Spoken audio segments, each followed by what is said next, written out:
Two roads diverged in a yellow wood, and sorry I could not travel both.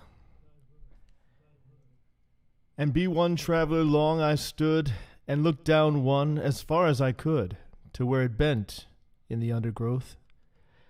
Then took the other as just as fair, and having perhaps the better claim, because it was grassy and wanted wear, though as for that the passing there had warned them really about the same. And both that morning equally lay in leaves, no step had trodden black. Oh, I kept the first for another day, yet knowing how way leads on to way, I doubted if I should ever come back. I shall be telling this with a sigh, somewhere ages and ages hence. Two roads diverged in a wood, and I took the one less traveled by, and that has made all the difference. Welcome to Micaiah Messenger. It's great to be with you all this evening. I hope you're having a wonderful day out there. And that was a little poem by our friend Robert of the Frost. And hopefully you can hear me okay. If you can give me a thumbs up, I always appreciate that. Make sure that the sound is coming through nice and clear for you. But, Robert, he makes a good point in that little poem. And it actually is there's a book called The Road Less Traveled that's kind of based off of that poem. And thank you. Thank you, Davide. Thank you, Michelle. But, we all have to make those choices in life. We stand at a crossroad, and we have to make a choice as to which direction we will go. And we all, of course, have to make that choice when it comes to following God and when it comes to following the things God reveals. And sometimes we walk a lonelier path because of that, the road less traveled or the one less traveled by. While everyone's taking the broad road, we're over here on the narrow road. And sometimes we look at the broad road, we go, oh, I wish I was on that road. Or why is everybody over there? How come I'm the only one? Things like this. But then you realize it's because God is revealing things to you. And he's guiding you. And, sometimes it's a lonely walk, but, if you come back to the Word of God and you come back to the Holy Spirit and you come back to prayer, it's always a rewarding walk. And that's what's most important. Amen. So I appreciate you guys taking this walk with me this evening, and I want to give some shout-outs to everybody I see in the fellowship. David Z, woohoo! Tomas, he sees all. Thank you so much for moderating for us tonight. Blazing Torch, Rob Mills, Robert Villanueva. That's a cool name. Jules, Michelle, woohoo, Jeannie. All right, thanks for moderating, Jeannie. Thanks for moderating, Michelle. And Davi Day's moderating too. All right, you're in the house. Woohoo, man. And Travis and Peter and everybody else. I get everybody who's kind of the most recent chatted, whoever chatted the most recently. Blazing Torch, because otherwise I'd be here all day scrolling. But thank you so much for the love. Brian Hanfield and Slave Manga, Jules. All right, good to see you guys. Stephanie, fantastic. I love you guys too. Thank you so much for waiting for me. As always, I try to get here as quickly as I can, and sometimes that's quicker and sometimes it's not as quick. But please, if you could, hit that subscribe button and that notification bell and the like button and share these videos everywhere you go. I know sometimes they're longer videos, but, find a part that really hits you and then just go to that part of the video, click share, and then you can click a little box there that says share it from that spot. And then you can share that little spot with somebody. Say, hey, check this out. Just listen for like 5 minutes. Check out this.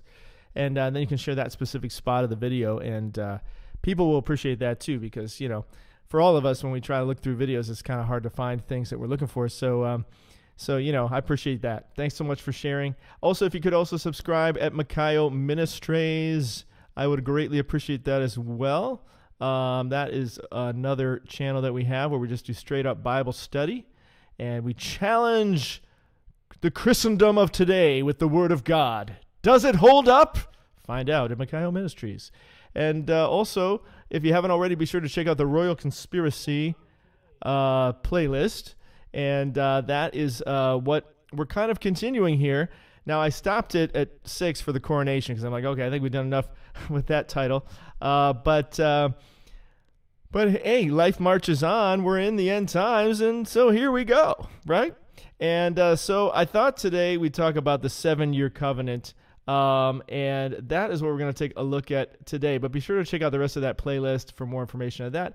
Makayo Music, if you want to see what kind of music is coming out of me here and then sometimes. Also, after the video, we'll be in the after video chat room. You'll find that link in the description. Trish is already over there waiting. That's awesome. And I'm already there waiting for you as well. So just come to the fellowship. It's free. Just click on the first link in the description of this video. And you see it right there. It says Makayo Ministries. Just click on that. And then you'll land in the living room or the welcome room, and you'll be confused. But that's okay. Everybody is. And then you go over to the left-hand side. And you'll find the after video chats under live events. Just open up that left-hand bar, which you might have to swipe for or click a couple dots to open that up. And if you need help with that, someone in the fellowship will be happy to help you because we've all been there. All right. Well, it's good to be with you guys today. And, I ended the last video talking about...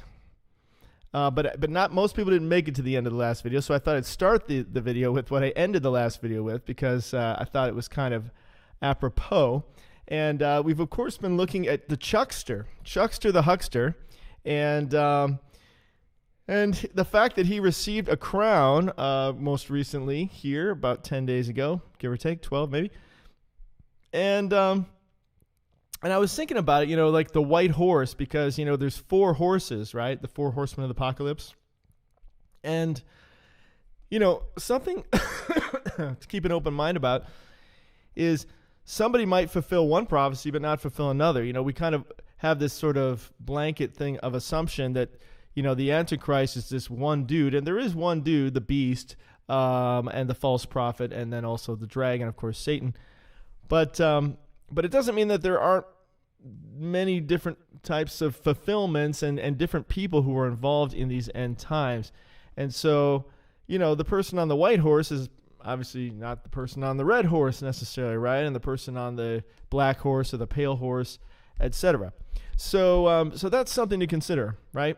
That there are different fundamentals here, if it's even a person at all. But, there can be both a symbolic, I suppose, reference to it in this world, as well as the actual fulfillment of it. There's a spiritual fulfillment, perhaps, and a physical fulfillment. Somebody made the point, I guess I'll share at the end of the video. I'm going to share some things at the end of the video as kind of a special for those who watch the whole video. How about that?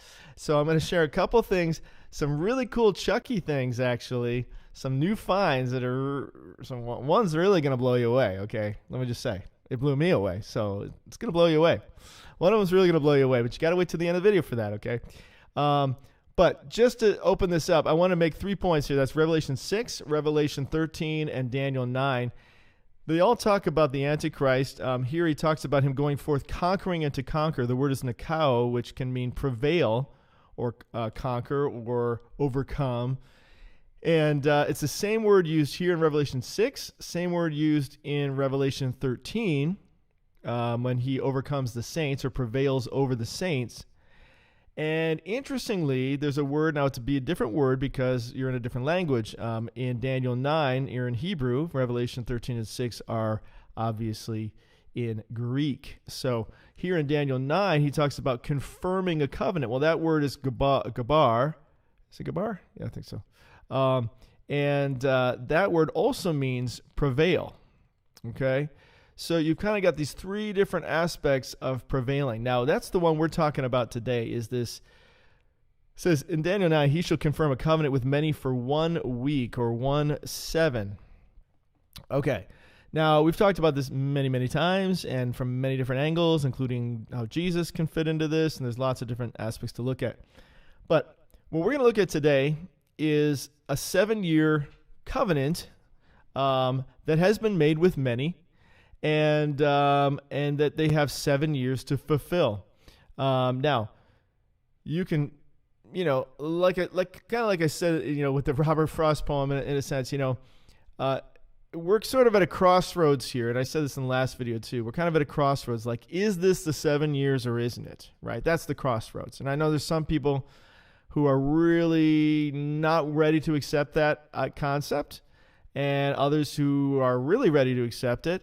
And then, people like myself, where I'm always just kind of like open to whatever God is revealing. If God were to say, no, this isn't the 7 years, you're going to wait another 7 years, or no, it's going to be halfway through this 7 years, or it's going to be, I really don't care. I don't have a dog in the fight, other than my own soul going to heaven. That's, and my family members, but that's about it, right? I don't really care.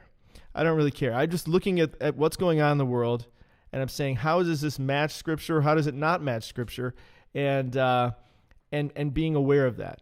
And my personal feeling on it, and I talked in more length in the last video, which I'm not going to do today, but my basic feeling on it is I think we're in much better shape to look at things as if they could be rather than as if they are not. Because in the end, we don't make that call, right? God makes that call, and we're just along for the ride. And what I've realized is, as I read comments and people give feedback, there's a lot of thoughts and comments out there that aren't in the Bible, but that people feel very strongly about. They've come to their own conclusions. Maybe they've had those conclusions for years, and no one's going to sway them from that opinion. Well, I hope you'll be willing to soften up on that, because I would hate for you to miss it. I would hate for it to be right in front of you and miss it. The Pharisees, they thought they knew. They thought they knew who the Messiah was. They were convinced. No, the Messiah is this, this, and this, and it's definitely not this, this, and this. And that was Jesus. Jesus was standing right in front of them. The Messiah was standing right in front of them, and they refused to admit that he was the Messiah. Well, that's a problem, isn't it? Now, it's not as big a problem with the Antichrist, but it can be, because then people can fall for the Antichrist's tricks. They can be led astray. So you're better to be on your guard and to be like, this could be the Antichrist. This could be the end. Hey, if it turns out not to be, so be it, right? But at least you were ready. At least you're aware. At least you're not falling for the tricks and being led astray. And we're going to talk about that today. I think the other thing too is people are scared, and people have this thing of, no, we have to be taken before the tribulation because I don't think I can handle the tribulation, right? So people are scared, people are freaking out, and they don't know what to do with themselves if they thought they'd have to go through the tribulation. But keep in mind, guys, the Israelites went through the 10 plagues of Egypt. Now, they did not suffer through the 10 plagues of Egypt, but they were there. God didn't take them out of Egypt until after the 10 plagues of Egypt. Okay? Just saying. Now, we do know Isaiah 26 says God's going to take us out, for his wrath and put us in the rooms. John 14 references that as well, and there's other scriptures that also point to that concept. But we just have to realize that God can take care of us no matter what's going on in the world. Psalm 91, I believe is, talks about the thousands fall at your side, but it doesn't touch you, right? So don't be freaking, okay? If it's happening, be excited, because that just means we're that much closer to Jesus coming back. We're that much closer to the end of all this mess, right? So you got to be excited about it. It's kind of like not wanting to go through surgery, but once you're halfway through, you're like, okay, it's almost over. It's like you want to get it done with, and then you can move on, right? And so it's that kind of thing. So we have to keep that kind of perspective and not get too worked up. And that's why for a long time I focused on dates and things like that, and I still look at dates, and dates are fun to look at. But we don't want to put our hope in dates. We got to put our hope in the Lord, right? And be doing his will when he returns, right? So he comes back and says, man, I'm so glad you were doing my will and you weren't just sitting on the couch waiting for me to come back. So we got to make sure that we're out there making disciples, helping people to be saved, and living the life of a Christian, and not just waiting around for Jesus to come back. But while we're waiting, what's wrong with looking at what's going on, right? And that's the exciting part, and that's what we're doing here today. So hopefully you get the spirit of that, and we can do that together. So I was going to do a video on this guy today, but I opted not to do that today. I might do it at another point, because what I'm going to talk about today is bigger than this guy. And what I'm going to talk about today is bigger than this guy, okay? Now, these guys may play some crucial roles. Don't want to look at that picture too long, but it just kind of reveals the kind of character you're dealing with there. But really, it's this guy who is really to blame, right? That's really the guy that we're fighting against. These other guys are just peons. They're just minions. And there really is a bigger picture. There's a bigger framework, a bigger agenda at work here than just what any individual would do. And I think part of the problem or short-sightedness or the mistake we can make is that we can look for the Antichrist. Who is it? Is it this guy? Is it that guy? Is it Mr. O? Is it Mr. T? Is it Macaroon? Is it, we can come up with all these different people. Is it SOROS? Is it Schwabe? Is it, fill in the blank, right? But what matters is that we're really looking at who the real Antichrist is, the one who's prompting all these people, and that is this dude here. Now, what's interesting is when I thought about Mr. Lucifer, Lucifer as he's known, that name is actually not in the Bible. Did you know that? Did you know that the name Lucifer is not in the Bible? What? Yeah, I know. I was thinking about that. Isaiah 14 says, "How you are fallen from heaven, O Lucifer, son of the morning, how you are cut down to the ground, you who weakened the nations." Right? But the actual word there is not Lucifer. If you go down to the word itself, the word is Hallel. Hallel. So, big difference between Hallel and Lucifer. Lucifer is a Latin word, and Hallel is the actual Hebrew word. Now, that's the only time in the whole Bible that Lucifer is even used sometimes. It's not even always used because it's not really the word. The word is actually Hallel. And so it's often translated as Lucifer. See, one time in the whole Bible. This is the NKJV I'm looking at now, but there's other Bibles that have it. Lucifer, light bearer, shining one, morning star, Lucifer, Hallel. Now, again, it's associated with morning star, but what's interesting is when you look at the meaning of Hallel, the actual word, which is not Lucifer, and this is just kind of a side note as I get into this topic here, but we know that Satan masquerades as an angel of light, right? So when you're thinking, oh, okay, well, he is kind of come across as a shiny one, that kind of makes sense. But Hallel can mean to shine, so it can mean to shine. Again, Lucifer is often translated as light bearer. It's not quite the same meaning there, but possibly shiny. But it also means howl. And I thought, well, that's pretty appropriate. To howl. And then when you go the next step, it can actually mean to praise or to boast. And I thought, well, wow, that's really interesting too. So you could say, wow, how you've fallen, shiny one, how you've fallen, a howling one, like howl at the devil, howling one.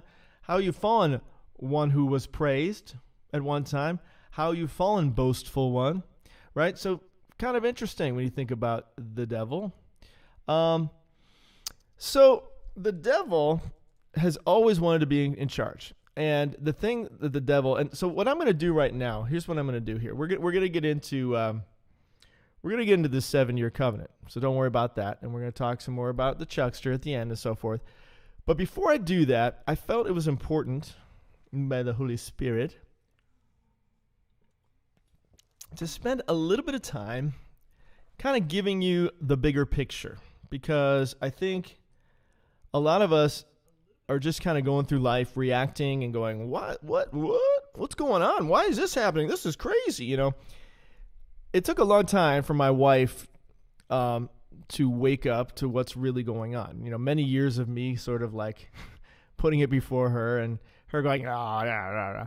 Now she's totally woke. And now she sees it. Now she's kind of sits there and she's like, she's like me 10 years ago or, so forth. So I just kind of smile and chuckle because she's like totally getting it now. Like every time she sees everything, she's, do you see what they're doing there? She sees behind the curtain, right? She can see behind the curtain now. But at one time, she couldn't see behind the curtain. And I think that's where a lot of people are at. A lot of people can't see behind the curtain. They don't really see what's really going on.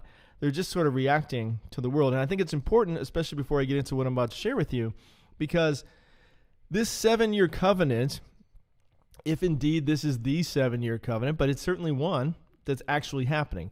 And so with me, I love looking at, signs and wonders and dreams and visions, and all of that's really exciting. But there's nothing like what's actually happening, right? If you actually just look at what's really happening in the world and you look at what's really in the Bible, that'll blow you away right there. So that's kind of where I tend to spend most of my focus. And so I'm looking at the world and I'm saying, wow, this is actually happening. Given a crown. This dude was just given a crown. Could this be a fulfillment of this, right? And in a similar way with the 7-year covenant, and I'm going to explain that as well. But the devil, what's interesting about the devil is, and I want to read this quote to you, which I hope I have that open here. I know I have it here somewhere. Let me read this quote to you first. And this is attributed to Cicero. There's some debate whether it was actually his quote or not, but either way, it's true. So let me just read this quote to you, okay? So Cicero was back in the day, okay?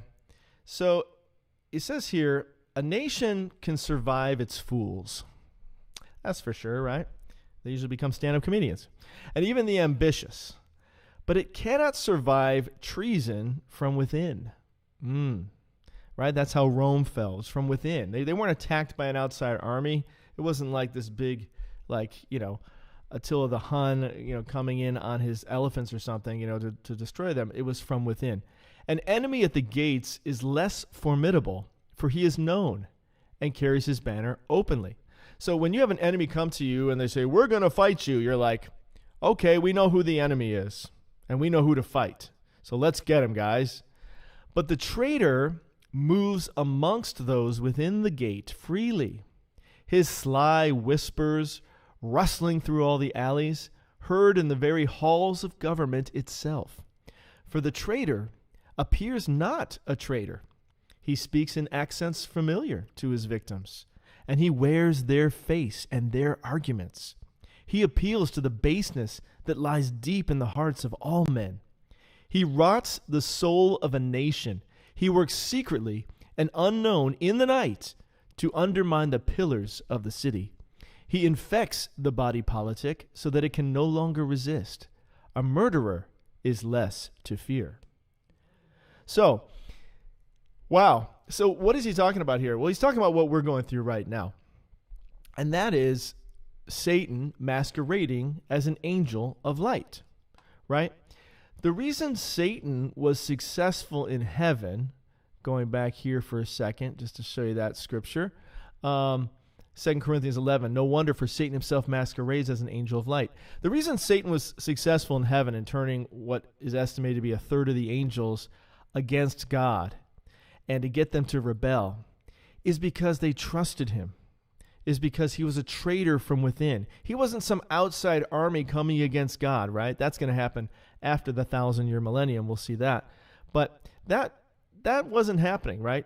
This was from within. This was intrepid. This was something that was going on within the scenes, and Satan himself was what seems to be, from the Bible, one of God's top dudes, in charge of the music, it seems, and a very high celestial being, right?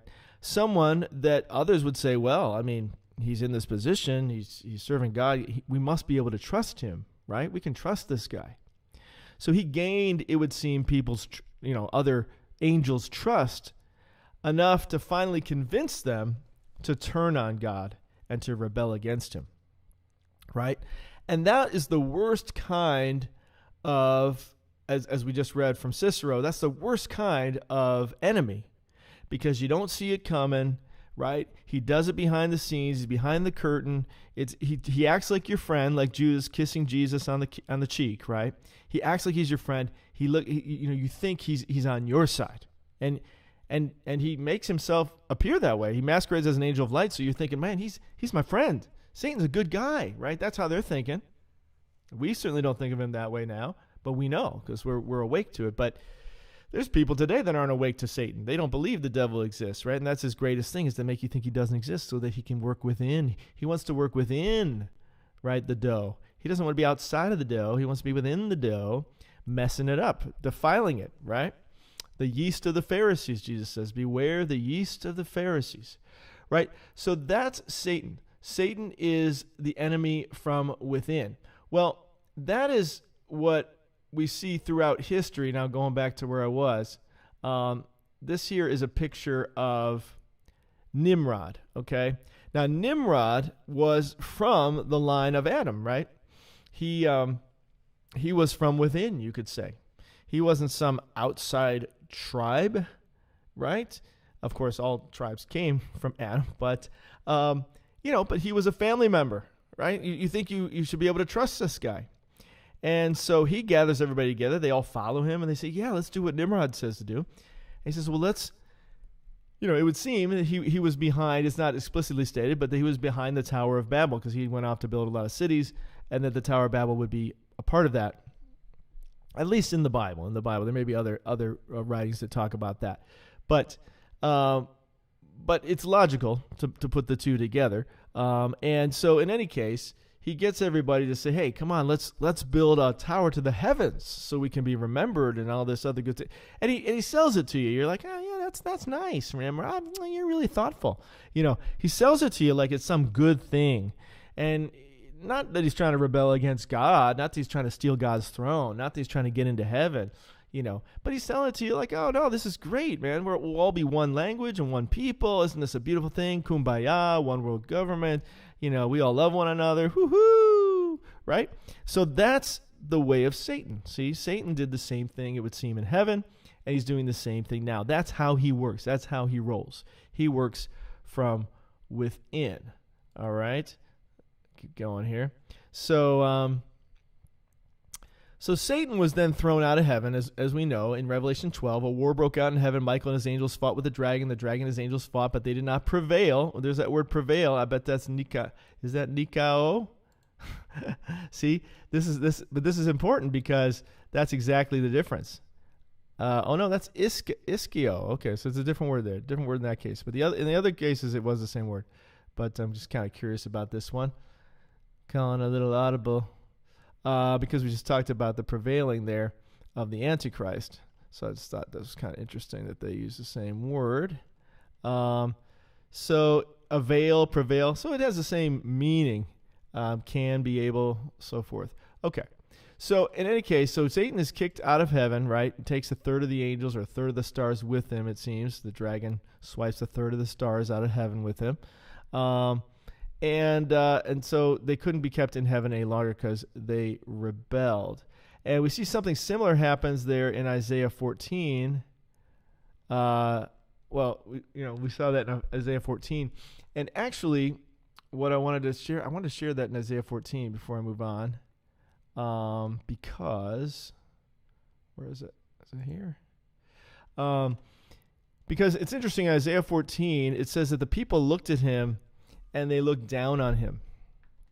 They looked at him and they were like, is this the dude? Like, this is the guy?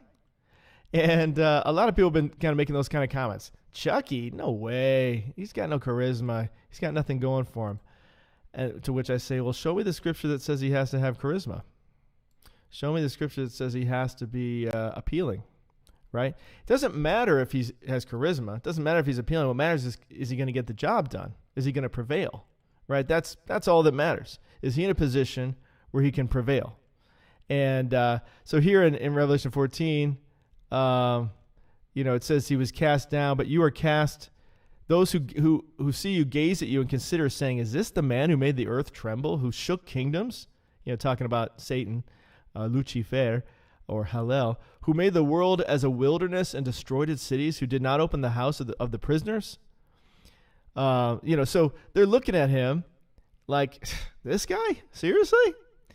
Well, I'd say that's kind of a biblical precedence for how you might think about the Antichrist. Really? That guy? I never saw it coming. See, if it's a guy like Gruesome Newsom, you see it coming a mile away. The Prime Minister of Malaysia. No, the Prime Minister of New Zealand. Oh, you see that a mile away, right? Trudeau, a mile away. A lot of these guys, you can see it a mile away. But Chucky, right? You wouldn't even think such a thing. Well, that's perfect. See, that's perfect Satan right there. You never see it coming. I bet Satan, kind of like Emperor Palpatine. You remember Emperor Palpatine, the senator? Senator Palpatine was a pretty kind of like waif of a guy. He was just sort of a neb, a nebbish guy. There wasn't anything like appealing or oppressive about him, right? You weren't like, oh, yeah, this guy, man, look at him. He's strong. It's kind of like how everybody wanted to see Anakin. Like, this little kid doesn't make me think Anakin, right? So people were upset. It's people have their idea of the Antichrist in their head of what they think it ought to look like and ought to be. And that's exactly what Satan wants. Why do you think they did movie after movie after movie to plug those images into your head and then bait and switch you and give you something completely different? Because you're not going to see it coming. You're going to see it coming. It's like, you even talk to Chucky. Boy, I'm so glad we got you, Chucky, man. I can't wait to see what happens when that Antichrist comes. He'll really mess us up. And Chucky's just like, take this mark, please. Thank you. So anyway, that's the kind of thinking that we have to change. We have to say, wait a minute. The Bible says this is the guy, right, about the devil. So that's probably how we're going to feel about the Antichrist. This is the guy? Really? I don't know about that, right? And that makes sense. Let's keep going here. So Ephesians 6 says, we got to remember, we don't wrestle against flesh and blood, but against principalities, against powers, against the rulers of the darkness of this age, against spiritual hosts of wickedness in the heavenly places, right? So we're not trying to fight against Chucky or the POPE or, name your dictator. We're really fighting against the devil. He may be using those people, but we're really fighting a bigger, deeper, more insipid power than that. And that's why I want to share a little bit about this before I get into the 7 years, because there have been groups throughout history who pose as good groups, right? Good groups of people. And we're here to help. We're from the government. We're here to help. The scariest words imaginable, right? So, they pose as your friends. They pose as people who are going to help you out. But in reality, they're trying to destroy you. But they come across like, angels of light. And one of those groups throughout history that's notorious for this is known as the Jesuits, okay? You can see the name on the screen. And or the Society of Jesus is another name for them. That's actually their real name. But the Jesuits was a derogatory term that they eventually adopted. And it was derogatory because people attacked them because they said, who do these guys think they are, calling themselves the Society of Jesus? Like they represent Jesus? Like, really? So people didn't like that, so they called them this derogatory term that they eventually adopted as a term for themselves. But basically, they were started by a militant man named Ignatius de Loyola, right? And so he was from the military, and he wanted to start like a soldiers of Christ type of thing, an army of Jesus, who just worked directly for the POPE, didn't answer to anybody else, right? And they did whatever he told them to do, no matter what. Well, that's already a cult right there, right? I mean, that's the definition of a cult. So, which Christianity technically is as well, only it's a cult of love, so it's, there's nothing wrong with that, Morton. But these guys were willing to do whatever the dude they call POPE would tell them to do. And I want to share their oath with you. Okay, so because this then developed into kind of where we are today. But this is back in the the 1500s. And so they had this oath, and it says, I'm just going to read it to you. Now, I don't say these things, but this is their oath that they're saying, so I'm reading it to you. The Jesuit to the oath. I now, in the presence of the Almighty God, the Blessed Virgin Mary, the Blessed Michael the Archangel, the Blessed Saint John the Baptist, and my ghostly father, the Superior General of the Society of Jesus, also known as the Black POPE, which actually I was going to do, that was what I was going to do a video on tonight. Like I said, I might do that at another point, but as I was studying that, I wanted to share a few of the things I got from that before I dive into this, because it totally relates. So, founded by Saint Ignatius Loyola, do by the womb of the Virgin swear that His Holiness the POPE is Christ's vice-regent and is the true and only head of the Catholic or Universal Church. I do now renounce and disown any allegiance as due to any heretical king, prince, or state, And by the way, I want to thank some of the people who shared some of this stuff with me. I think Will shared this with me, but I appreciate you guys. Thanks for sharing this with me. And I'm going to be sharing stuff tonight that different people have shared, and forgive me if I forget exactly who shared with me what, but I appreciate it. I do now renounce and disown any allegiances due to any heretical king, prince, or state named Protestant or liberal, or obedience to any of their laws or magistrates or officers. I do further declare the doctrine of the Church of England and Scotland and of Calvinists, Huguenots, and others of the name of Protestant or liberal to be damnable and themselves to be damned, who will not forsake the name. I do further promise and declare that notwithstanding I am dispensed with to assume my religion heretical for the propagation of Mother Church's interest to keep secret, pay attention to this, secret and private all her agents' counsels from time to time as they interest me, and not divulge directly or indirectly by word, writing, or circumstances whatever. I do furthermore promise and declare that I will, when opportunity presents, make and wage relentless war, secretly or openly, against all heretics, Protestants, and liberals, as I am directed to. Extirpate them from the face of the earth, and that I will spare neither age, sex, or condition, and that I will hang, burn, waste, boil, flay, strangle, and bury alive those infamous heretics. So loving, right? I mean, it's so Christian. This is the kind of psychotic. This is what happens, guys. People get psychotic, man, and they think this is akin to Islam, right? Who they think if I can do all these things in the name of and for the glory of Allah, as they believe, right? So if I kill you, it's because I'm doing it, because I'm honoring God, right? So that's sort of the same kind of thinking that's going on here. Rip up the stomachs and wombs of the women. I mean, it's like, why would you even say all these things? These obviously are written by violent psychopaths. Like, who would even write this stuff out and even think about these things? And crush their infants' heads against the walls in order to annihilate their inexorable race. But they're not racist, of course.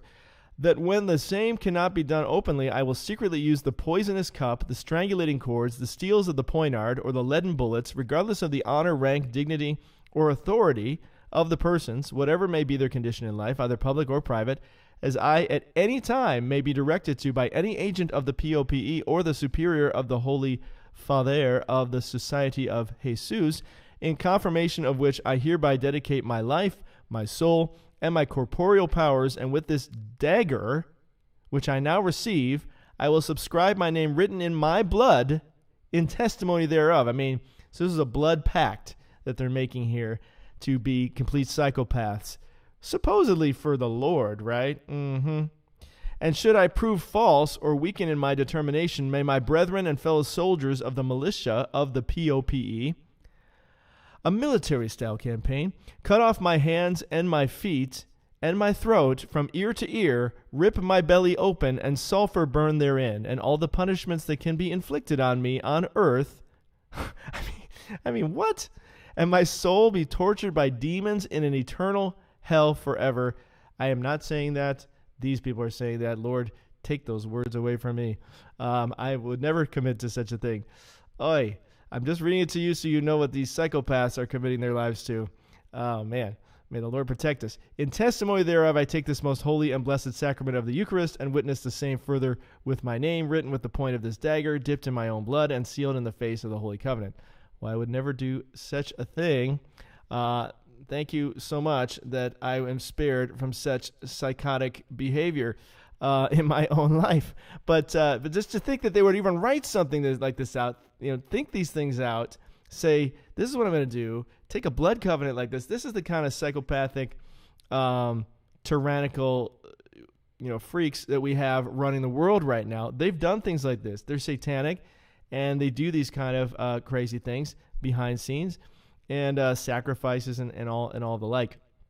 But this is from 1916. This was from a publication that wrote out the Jesuit to the It oath. Okay, so that's their oath. Wow, real friendly, real loving, right? Okay, so now you see what we're dealing with. Okay, so this happens first in the Catholic Church in the 1500s because they're like the major world power at the time, right? But of course, since that time, things have kind of evolved, if you want to say, or they've migrated. So yes, there still is this group, and they still are in the Catholic Church. In fact, the POPE now is the first of the Jesuit to the ITS to become the POPE. So they're pretty open about it now because we've moved into the next phase where they're opening things up. But these guys were also involved in the famous Inquisition, right, where supposedly millions were killed. They like to say it's only thousands because they don't want to seem like they were so bad, or hundreds, but really we know it was countless that were killed on the Inquisition. And they were like the militant force of the Catholic Church, working underneath behind the scenes, so that the Catholic Church on the surface, and I'm saying Catholic Church because they were the only church really at the time until the Protestants. The Protestants were protesting the Catholic Church. I think there's around 1000 AD that they started to break away, or 1200, somewhere in there. So these guys were kind of brought in, kind of like Paul, similar to what Paul was doing for the Jews when he was going out killing Christians in the name of God, right? Similar kind of thing there. So they're kind of brought in as the militant arm of the church to go and find these quote-unquote heretics who are really just people trying to be real Christians and trying to break away from all the false doctrine of the Catholic Church and actually be real, genuine biblical Christians. They were sent out to destroy those people and bring them to bear. And whether they personally killed them or just brought them in to be killed, but in any case, they were that militant secret service, so to speak, the secret. They were the FBI of the Catholic Church, because that's how the F to the B to the I is today. They've become a treasonous organization rather than the organization that they're supposed to be, right? Actually representing our nation. They're actually helping to destroy our nation currently. Not maybe every member of it, but at large. So that's kind of the same thing that these Jesuit to the ITS were doing for the Catholic Church, okay? And another way that they would attempt to control groups is they would institute schools. So that's why there's a lot of schools from the Jesuit to the ITS that have been created out there. Colleges and universities, of course, but even, grade schools and, all levels of schools, because they want to control how you think. They want to get them while they're young, Evita, get them while they're young. They want to get the kids when they're young and pervert them, just like they're doing now in our public schools. Now they've gotten into the public schools, so they don't even need to have their own separate schools for this anymore, because they've gotten into our public schools and they're doing it to all of our children as we speak. So that's what they're doing. They're brainwashing them and convincing them that they're not even the gender that they think. I mean, we've gone so far, it's absolutely ridiculous. But, the bigger the lie, the more people will believe it, kind of thing. So that's what's happening. So they go into the schools. And then the other way that they would go about doing this, and this is leading up to today, okay? So this is like I say, one of the first major secret society groups that was doing malevolence, but masquerading as an angel of light, right? Masquerading as something good, but doing evil and working for control and the destruction of anybody who opposed their mission. So they also did what was called reductions. And these were initiated by the Jesuit to the ITS. Let me show you this. And these were started by the Jesuit to the ITS, and they started these things that were called reductions. And what reductions are basically towns, and you probably see them in every Wild West movie, right? But these are towns that were built around a church. The church would always be in the middle of the town, and then the city would be built around it. And the idea was that they would go out and get all the indigenous people, like, the Indians or Indios out of their colonies, and they would take them and they'd drag them forcibly in many cases. See, it says right here, forcibly in many cases. It says it right there. So they would forcibly take these people out of their villages, out of their, you're in your, these are Indians. They're Native American, or well, not Native Americans, but they're natives of their land. And so they're living in teepees and living in, their own little adobe huts or what have you. And they would take them, they'd drag them out of all those places, and they'd forcibly bring them into these 15-minute cities. And they'd put them in these towns so that they could control them. And they would force them to learn whatever they're teaching them, which, was pseudo-Christianity, but obviously it's not Christianity because Christians would never do something like that. So, they're teaching them their doctrine and forcing them to live their ways, and that way they could control the population, see? They wanted to control the population just like they want to do now. So nothing's changed. It's the same group. It's the same people doing the same stuff that they've been doing since the beginning of time, right? I mean, it goes back to Adam and, Cain and Abel. You can start with Cain and Abel. You can start with Nimrod. You can go on and on from there. But it's the same kind of control where you're trying to, let's all come together. You don't live off on your own. We'll all be together so I can be in control of you and I'm over you and I'll tell you what to do. So it's funny that they actually call them reductions, which means to reduce. Now they claim, that's not really an accurate name or accurate term. No, it's actually very accurate because they weren't allowed to just go out and increase. What does God say? Be fruitful and fill the earth. No, come in here and we will control you and we'll tell you if you're going to have more kids or not have more kids. And we're going to control your population. We're going to control how you think. We're going to control how you live, control what you do. So they were called reductions. And just show you a few of those here. So here's an ancient reduction place, and there's another one. I think I accidentally closed that. Here's some more. These are some ruins from them. So they'd herd them all in, and they'd force them to live in their commune society. So again, you kind of often see it in Wild West movies, in Latin America, right? There's the little towns that have a church in the middle of something. Well, those were those towns where they kind of forced all the indigenous people to come in and learn what they wanted them to learn and live how they want to live. There's good old Eastwood, I think of The Good, Bad, and Ugly, or, all those Wild West movies where you always had that little town like that, right? So they would have the bell of the church to bring people in, right? So the bell, we think it's like the Pavlovian reflex with the bell. So, Pavlov, he would use a bell to get dogs to salivate because every time they would get a treat or they get to eat or something. So, that's the same kind of deal. So it wasn't like, come to church. Isn't it nice? It's the church bell. No, it was actually like a control mechanism. It's like, you better get in there now or we're going to come and find you. You better respond to this text on your phone within 15 minutes or we're going to come to your house and drag you away, right? It was a control mechanism. It was a way to control the population and get them to do what they wanted them to do. Well, it hasn't stopped. Now, Paris has unveiled its first zero-carbon neighborhood. And interestingly, there's no parking spots in this neighborhood at all. Why? Because you're not going to have a car. They're getting rid of those. Oh, yeah. It's a lot easier to control you when you can't drive away. So they're getting rid of all the cars.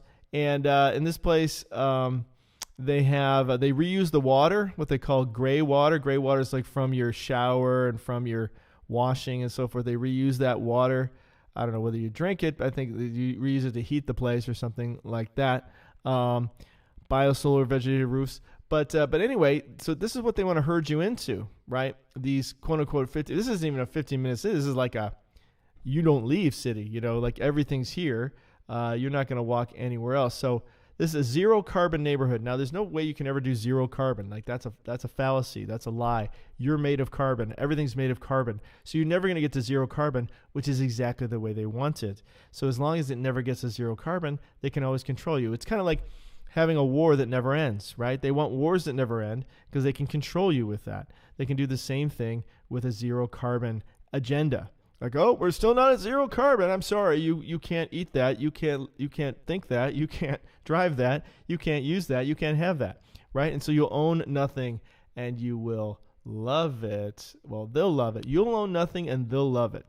So the Paris Agreement is where this came out of, and so they're already putting that to work. So if you notice in this town, there's no way to get there except for a train. Gee, that kind of is sort of reminiscent of this. Here's another forced commune situation, a forced 15-minute city, if you will. And the only way to get in there was railway cars. Very interesting. So after the jesuit to the its, they didn't go away, but that was kind of dealing within the religious community. Then they needed a group to get into the working community, the working class group, right? So we kind of covered the church thing, but as people kind of moved away and you had Protestants and people leaving church, like, oh well, we can't control them anymore. They become, they've left the Catholic Church, or they've left our control mechanism. So how are we going to control them? Well, let's get into let's create a workers group where we can control them, right? So that's where the free mason of the Sons came along, and they were a new control mechanism based off of the jesuit to the its that started around the end of the 13th century. Now, countries are starting to catch on to the jesuit to the its and realizing that they were, basically a mafia, right? A mob, and the mafia for the Catholic Church. So they were starting to kick them out of their nations and stuff. So they kind of knew they needed a new brand, right? And so then they moved to this. They said, okay, well let's get into the working class people. And so they started this as an idea of a way to keep trade secrets secret, right? That was the idea. Like, we can't have other people stealing all of our jobs to work on stone masonry, right? So we got to start a little club where we just keep the secrets between us and we don't let anybody into our holy huddle, right? We're the only ones who know how to do this kind of stuff. So that was the idea behind it. They started it as that, when of course they then developed the 30 to the 3 degrees, the Scottish of the Rite, and all these other things to go along with it. It always goes back to Lucifer, right? The reason I brought up Lucifer is because these people actually worship Lucifer, right? That's who they worship. But most of the people in the group don't know that. So when they're in the low levels, they're just kind of like, oh, hey, this is a great networking group. I'm getting to meet other people that do what I do and get business, and we all help each other out, and that's really awesome, right? And that's sort of the Christian way of things, right? So it starts out as sort of a Christian kind of mindset, but then they quickly realize, oh, this isn't Christian. And now they're too deep. They can't get out, right? Because they know too much on them, and they make these commitments similar to what we saw there in the jesuit to the its. They made those commitments not only to destroy other people, but if they were to ever leave, that they themselves would be cut ear to ear, right? And gutted and so forth. So they make that commitment, and so now they're trapped. And now today they even go so far as they force people to perform all kinds of rituals that are illegal, so that they have something on them, so that if they ever were to turn on them, say, hey, we've got you on video doing this, so you're trapped, buddy. So that's sort of the idea with this group. So this group kind of came out of that when they started to get rid of the jesuit to the its. They're like, okay, we need a new brand. So this was kind of their new brand. Well, then around the 1700s, in fact, the same year that the United States became a nation, just months before, all the sort of top dogs of the Sons, they decided to start a new group, and that group was called the Illuma to the Nutty, right? And so they started this new organization, which was just kind of the best of the best, the elite, like of the free of the Masons. They started this new group, which was just like the top guys. So that was the Illuma to the Nutty. And they were no longer about trade secrets or any of that stuff, because that's not what they were ever really about to begin with. They were just about controlling the world. Okay, and that was always about, okay, let's get people into government, let's get people into positions of power, let's get all of our people. We're going to help our people get into these different positions where they can control the world and control how everything runs. And that's where we are today. Now, these guys are kind of coming out of the closet now somewhat. Now, I don't know if they've started a new group under another name, because these used to always be secret groups, and they're all really well known. But which is really interesting is, so it was like May of 1776 that they started the Illuma to the Nutties, and that was by Adam Weishaupt, which means like man who knows or something like that. So I don't even know if it was his real name or not. But in any case, he started that group like in May of, and it was July 4th, roughly, or 3rd, that they actually, I know we celebrate July 4th, but I think it was like the 2nd or the 3rd that they actually signed it. but the Declaration of Independence, right? And so we started America. So it's kind of interesting timing. Now, this guy who wrote this book came around 22 years later. So not too long, 1798. He published it in 1797. I guess he wrote it. It was published in 98. Revealing all the secrets and revealing that these guys are trying to control the world. So it's not like this is a new thing that people are figuring this out. This guy figured it out 22 years after the Nutties began their organization. But obviously they've done a pretty good job of suppressing a lot of this stuff. But let me read a few quotes from this guy's book.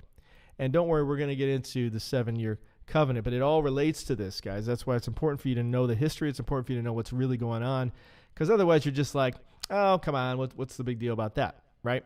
Like most people are, clueless. So we have to get clued in order to understand what's really going on. So right here, I don't know if you can read this. I'm going to make this a little bit bigger so I can even read it. But his name was John Robeson, and he wrote that book that I show you. So I'm going to read this quote. So first he's talking about the May of the Sones. So he says, I have found that the covert secrecy, I'm right here if you're wondering where I'm reading. If I can get it to highlight there. Maybe it's not going to highlight. There it is. So I've found that the secrecy of the May of the Sown Ik Lodge has been employed in every country for venting and propagating sentiments in religion and politics that could not have circulated in public without exposing the author to great danger. I found that this impunity has gradually encouraged men of licentious principles to become more bold and to teach doctrines subversive of all our confidence in the moral government of the universe. I've been able to trace these attempts made under the specious pretext of enlightening the world by the torch of philosophy. I've observed these doctrines gradually diffusing and mixing with all the different systems of free Masonry, till at last an association has been formed for the express purpose of rooting out all the religious establishments and overturning all the existing governments of Europe. So that's the name of his book, if you saw there. Let me go back there for a second. So the name of his book is Proofs of a Conspiracy Against All the Religions and Governments of Europe. And this was in 1798. So this guy figured it out, okay? I see it's getting cut off just a little bit, huh? Maybe I don't know if I can back it off a little bit. But anyway, that's the name of it. Proofs is the first word you can't read there. But he's basically revealing it all in this book. And that's just, 1798. And he already figured out that these guys are trying to overturn all the religions and all the governments. Well, that's exactly what's going on now. And who they really follow is Lucifer. Similar to the satanic temple, right? They claim, well, we don't really follow, the devil, but we just imitate him. We respect that he rebels and so forth. Well, that's following the devil. It's the same difference. They're behaving in the same manner. But most of them really do follow the devil. They really do believe in the power of the devil and so forth. So anyway, but that's their goal, to overturn all the governments and all the religions. He sums up the goal of Illuminism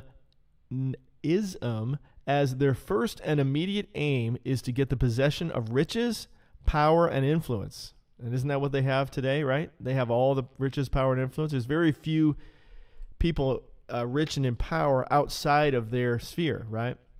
Arguably.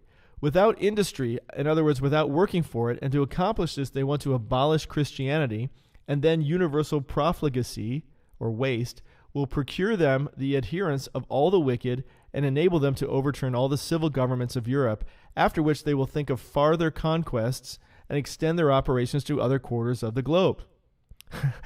I.e. the rest of us. Thanks. So that's what's been happening, guys. This has been their plan, and they've been working the plan.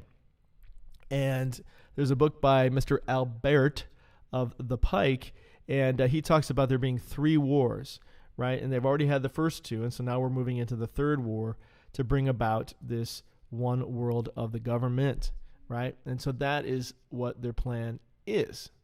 And another quote from him here about it, that was on the Masons, and here we've got the Nutties. He talks about the Nutties here, and let me just read you his quote here. He says, and I quote, he says, the Illuminati of the Nutties were conceived, organized, and activated by professionals and intellectuals, many of them brilliant, but cunning and clever, who decided to put their minds in the service of total evil, a conspiracy conceived not by Masons as Masons, but by evil men using free Masonry as a vehicle for their own purposes. And if you wonder why I say everything's so funny, it's because that's why I'm still here. May the Lord continue to bless and protect us to be able to deliver these truths. But anyway, so yeah. So that's the deal with that. So it's evil. It's evil, guys. It's evil people using it to do evil, but they put out the front of angels of light, right? Make sense? All right, let's keep going. So then we come into today, right? So we've seen this in a lot of movies. There's a lot of dystopian future movies, but they're also, it could be argued, they're utopian movies, depending on whose viewpoint you're looking at them from, right? To the average person, these are obvious dystopian movies, but to those who are in power, no, they think of this as utopia, right? Where they finally have the perfect society, and yes, a few people have to die and be sacrificed, but it's for the good of the whole. Movies like The Hunger Games, of course, recently. Here's Brave New World is another one with genetic programming. Here's Logan's Run, which is another one. A perfect society, but you just have to die when you're 21. But aside from that, it's perfect, right? And so that's kind of, the population of the control that they're doing there. All the same themes. It's called predictive programming. They put it in movies so that by the time it happens, you're like, oh, well, I saw that in a movie. I guess it's okay. You go along with it because you've been brainwashed to accept it. Here's Demolition Man is another one, kind of a perfect society on the surface, but not such a good one underneath. Gattaca is another one that has to do with genetics and trying to be part of the perfect elite group of people. Of course, we know Minority Report is another one comes to mind. Here's The Village. If you've seen The Village, same kind of thing. They're trying to create a perfect society, but there's always something dark and hidden and nefarious going on behind the scenes. And The Truman Show is another one, right? He lives in the perfect world. Truman just has the perfect life. Looks like the firmament right there. And he's stuck in this bubble, right? Which arguably the earth is kind of like that as well. Then you've got The Giver is another famous movie. These are all, I'm kind of going in order sort of time when they came out. In Time actually is another one, which it kind of has, it's a utopia for some, but not a utopia for others. And that's the way they view it. From their perspective, see, they're trying to make the perfect world. So sometimes you think people are just doing evil just for evil's sake. And you could argue that they are, but to them, they've been brainwashed to think, oh no, I'm doing a service for the world. I'm actually making the world a better place as a result of what I'm doing. 1 John 2 says, little children, it's the last hour, and as you've heard that the Antichrist is coming, even now many Antichrists have come, by which we know that it is the last hour. So when we think of, is it Chucky? Is it the POPE? Is it the Jesuit to the Its? Is it the Free to the Masons? Is it the Nutties of the Illumined? Yes, the answer is yes. It's all of them. And they're all part of this one malicious, evil network. And there was a time when they couldn't work together so tightly, but because of technology and the ability to travel and, the world has gotten a lot smaller. At one time, it was like you had different dictators running their own little show, but now the dictators are getting together. They're realizing, hey, it's like when the mob agrees to, hey, you stay on your part of the city, I stay on my part of the city, we won't have any problems. But then sometimes they get together and they say, hey, let's come together on this one. What do you say, pal? We all want to do evil. Let's do it together. So that's what they're doing. They're coming together and they're working as one group, one organization. And you can see that because each of them are espousing the same views, the same words. I mean, sometimes the exact same script. You see it on the media for sure. They're all quoting the exact same script that they've been told to read. And that's the same thing happening with the dictators. They're all quoting the exact same plan because they figured it out. They're like, hey, there's enough to go around. Hey, why don't we work together, huh? And we'll oppress the people together. It'll be a lot easier if all of our powers are together oppressing the people. So that's what they're doing. And that's what brings us to today. Dun dun dun dun dun dun dun dun. Now, doesn't this look like it's a logo out of a movie? Like, couldn't you picture this in some dystopian future novel or book as being the logo? It totally looks like something you'd see in the Hunger Games or some book like that, where it's like, oh, it's the perfect world, you know, it's utopia, you know, welcome to the island, you know. Welcome to Terra Carta. It's what you've always dreamed of. So that's what's going down, guys. It says for the harmony of nature, people, and planet. So this is the latest effort of the jesuit to the its, of the free to the mas, of the owns, the illumin to the nutty. All these secret organizations. This is their latest incarnation. Okay, and you see this played out in the UN, the W to the E to the F, in the COP of the 20s, and on. They all have the same message. Now notice what it says: for the harmony of nature first, then people, and then planet, right? In that order, as you will see. So this is their plan, Terra Carta. Well, what could this mean? What is Terra Carta? Well, here Mr. Chucky said, and here's their other symbol. So these are the two symbols. So you have that sort of nature emblem that they use that looks like, again, it's out of some dystopian future movie, because you've been programmed for that. So when it comes, you're like, oh, I guess it's time for us to move into the next stage of evolution. And then you've got this logo. Now, I'm wondering if one of these will become the mark that we will actually have on our hand or our forehead. You know, both of them look somewhat pleasant, right? You wouldn't mind having such a mark now, would you? It's only visible by infrared. It's, you wouldn't see it probably normally. But boy, isn't it nice that you're representing? I mean, this could be the seal. And it's got his crown there, you notice? So here's another crown. And of course, here's Chucky's quote says, "Today I am making an urgent appeal to leaders from all sectors and from around the world to give their support to the Terra Carta." Oh, it sounds so nice. And then you've got this other crown of feathers. And we talked about this one before, is the 666 logo, right? Which I think I have that open here somewhere. I'll show it to you in a second. So, when people talk about the 7-year covenant, right? We talk about the Abraham Accords. That's one of the ones that has been considered part of the deal. Well, it is part of the deal. See, here's the thing, guys. Whatever works to their advantage, it's a keeper, okay? It's a keeper. If this is going to work to their advantage, then sure, yeah, Abraham Accords, we love them. Because if that's going to mean we're going to get control of Israel, divide up Israel, the whole nine yards. But you got to start thinking outside the box that it's just this one 7-year covenant. The overarching covenant, arguably, is this Terra Carta, as we're going to see. But it plays out in all these other ones work as tools to serve that goal. And it's a goal that they want to accomplish by the year 20 of the 30, and therefore we're looking at 7 years, right? Now, it doesn't specifically say that it's a 7-year covenant. It says he will confirm or a covenant will prevail for 1/7, right? So it doesn't mean that it's a new covenant. Doesn't mean it was just invented. It just means it will prevail for 1/7. And so that's kind of what we're looking at right now. So the Abraham Accords, so they're still in the mix, they're still part of the deal as well. But that's, honestly, the Abraham Accords are kind of small potatoes, to be honest.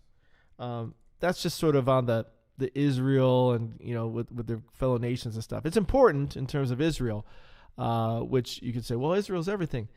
Yes, in essence, but when you understand this Terra Carta thing and how it really is the umbrella for the whole thing, this is just kind of one component, the Israel component.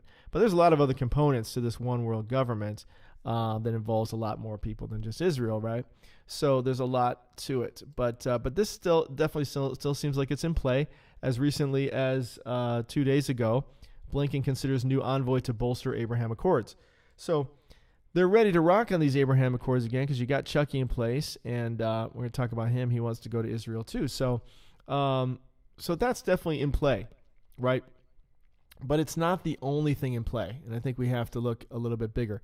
Laudato Si is another one, right? The Pope has his plan, and he wants to do it by 2030 as well. Do you think those are separate plans? You think he just came up with that on his own? No, guys, he's on the same team. This is just the Catholic version of it, right? This is all systems of control. Catholic Church is a system of control. They can control a lot of people and influence a lot of people. So it's just another system of control. He has his 7-year plan. Guess what? It's the same plan. When you look at these plans, they all have the same mission, the same plan. It all has to do with saving the earth and the environment and all these kind of things. Why?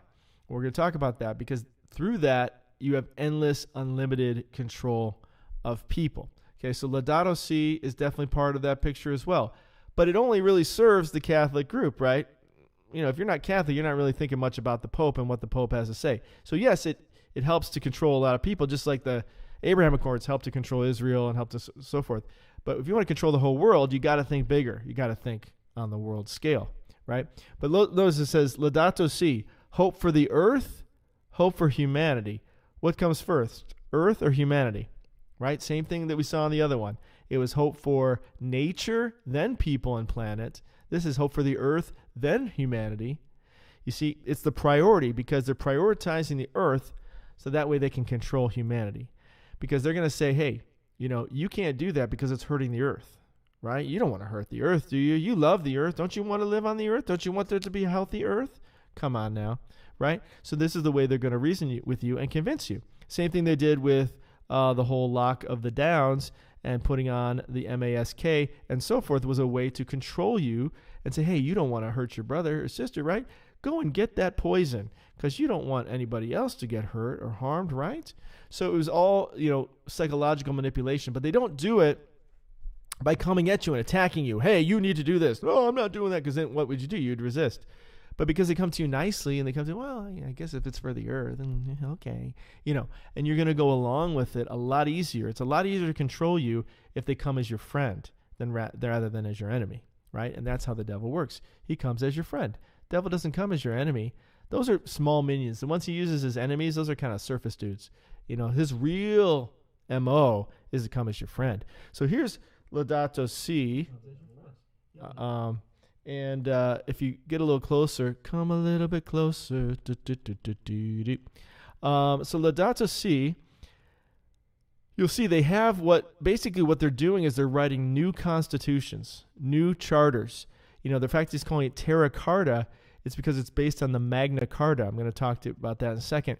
But this is all about creating a new world constitution, okay? So you got to think big here. This is the way they're thinking about it, right? This is a world constitution that they're creating. So I haven't spent as much time reading this one. I spent more time reading the Terra Carta, but I encourage you, check it out. If you find some interesting points, send them my way, and I'll bring it up in the next video. But, it's all the same stuff. And a lot of it's written in very kind of vague, glittering generalities. So you're like, what are they saying, You got to read between the lines and see, like, what is going to happen as a result of what they're saying. Because they don't come out and say it. It's like just like Satan, he masquerades as an angel of light. So it's like a lot of glittering generalities, a lot of fluffy, oh yeah, help the world, But look how many things they got. So they're trying to move us in a world constitution direction that they're going to have. This is our constitution as a world, and you're going to refer back to these documents, and these documents are what guide us, and these documents are what we have to go by, and this is what we all agreed to. Wait a minute, I didn't agree to this. Oh yes, see, now he's using the Bible. See, he's bringing the Bible in, and this is like how masters of the SLAVEs would do back in the day. They'd use the Bible to try to convince you to be a good little servant, right? Be a good, don't rebel and so forth. So he's using the Bible as a way to get you to do this, to get you to buy into it. So they're using whoever they can use in a sphere of influence. So the POPE has a certain sphere of influence. Chucky has his influence, which, as we're going to see, is becoming bigger and bigger and bigger, which is all part of the plan because he's positioned for that, right? He's in a unique position as the KING, quote unquote, to be in a position of control that is not. It's kind of beyond an individual government, right? He has a bigger influence. So anyway, look, there's like 100 plus points. I think it's like 145 points from this. So anyway, I'll let you go through that on your own. But that's what they're doing here, guys. Okay, let's keep going. So he wrote a book on it. Chucky also wrote his book on it. So the Pope has his book, Laudato Si. Let me back this off. You can read the whole thing. On care for our common home. So what they're doing is they all put out the same publication. It's basically all the same book, right? He puts out, on, this one, On Care for Our Common Home. In other words, it's Love Mother Earth, right? And then Chucky also put out a book I shared in the last video. I think it's called Harmony, all about loving the earth, right? So it's the same message. They all have the same message, but they're just working their flock, right? You see, they're working who they can control. So they get everybody on the same page.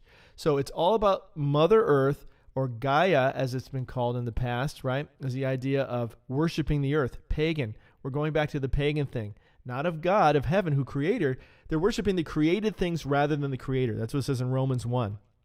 And that's exactly what's going on. They're worshiping the created things rather than the creator. And that is exactly what we're doing here.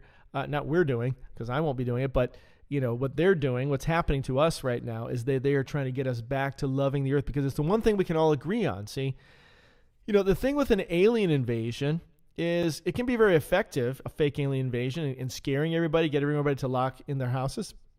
So they may use it for that reason. But it's hard to keep that up, right? It's a lot of special effects, technology and so forth, and probably could be, you could kind of find out that it's all fake in the end. So it's better for like a one-shot deal, like a one kind of intense thing, or maybe occasionally they would, bring, some flying saucers around. But when you have the earth, right, it's something that you don't have to control. Nobody can really gauge it. Nobody really knows, well, how much carbon is in the air? Like, we don't really know the answer, so they can always fake the quote-unquote psi to the nth, and they can mislead us and misguide us through it. It's something that, it's like genius, because it's always there. The earth is always something you need. It's always something they can say, oh, we're just trying to save Mother Earth. Oh, man, we just need you to do your part. Can you do your part, please? Can you please do your part? That's all we're asking of you, random citizen. Please, useless eater, just do your part and eat the bugs. Would you please, for the sake of the earth, or we're all going to die. We're all going to die. So they can always use this to manipulate you and control you. And it's the one thing we can all agree on, right? So the one world religion may actually become worshiping the earth yet again. Obviously with, the beast, at the center of it all, guiding everyone as he sets himself up in the temple as God. But, it says that he won't worship the God of his fathers, right? But the God of stone. It doesn't say something like stone and earth, something along those lines. I can maybe look it up here. I meant to have that scripture open, actually. But that could be the direction. It's definitely the direction they're taking us, whether or not it becomes the official one world religion. But it just makes sense, right? Because if we can't all agree on God, we can all agree on the earth, right? So it's the one thing we can all agree to worship. So this is kind of an interesting little font they have. Notice it kind of goes down to a crown. It has the plumes of the Black Prince that we've talked about, and then it goes down to the little pointed crown there, right? So I thought that was kind of curious. And as you know, of course, that's 666. So it's actually saying 6. It's actually putting the number in the name. So there's the Black Prince again. The Black Prince serve is with the feather in the middle, and he serves the red dragon. We talked about that in previous videos. This actually comes from the fleur de lis. So the fleur de lis was a flower or lily, right? Again, so that can represent nature. So it goes along with their whole nature scheme. But it was used in heraldry of numerous European nations, but is particularly associated with France, notably during its monarchical period. The fleur de lis became, at one and the same time, now check this out, religious, political, dynastic, artistic, emblematic, and symbolic.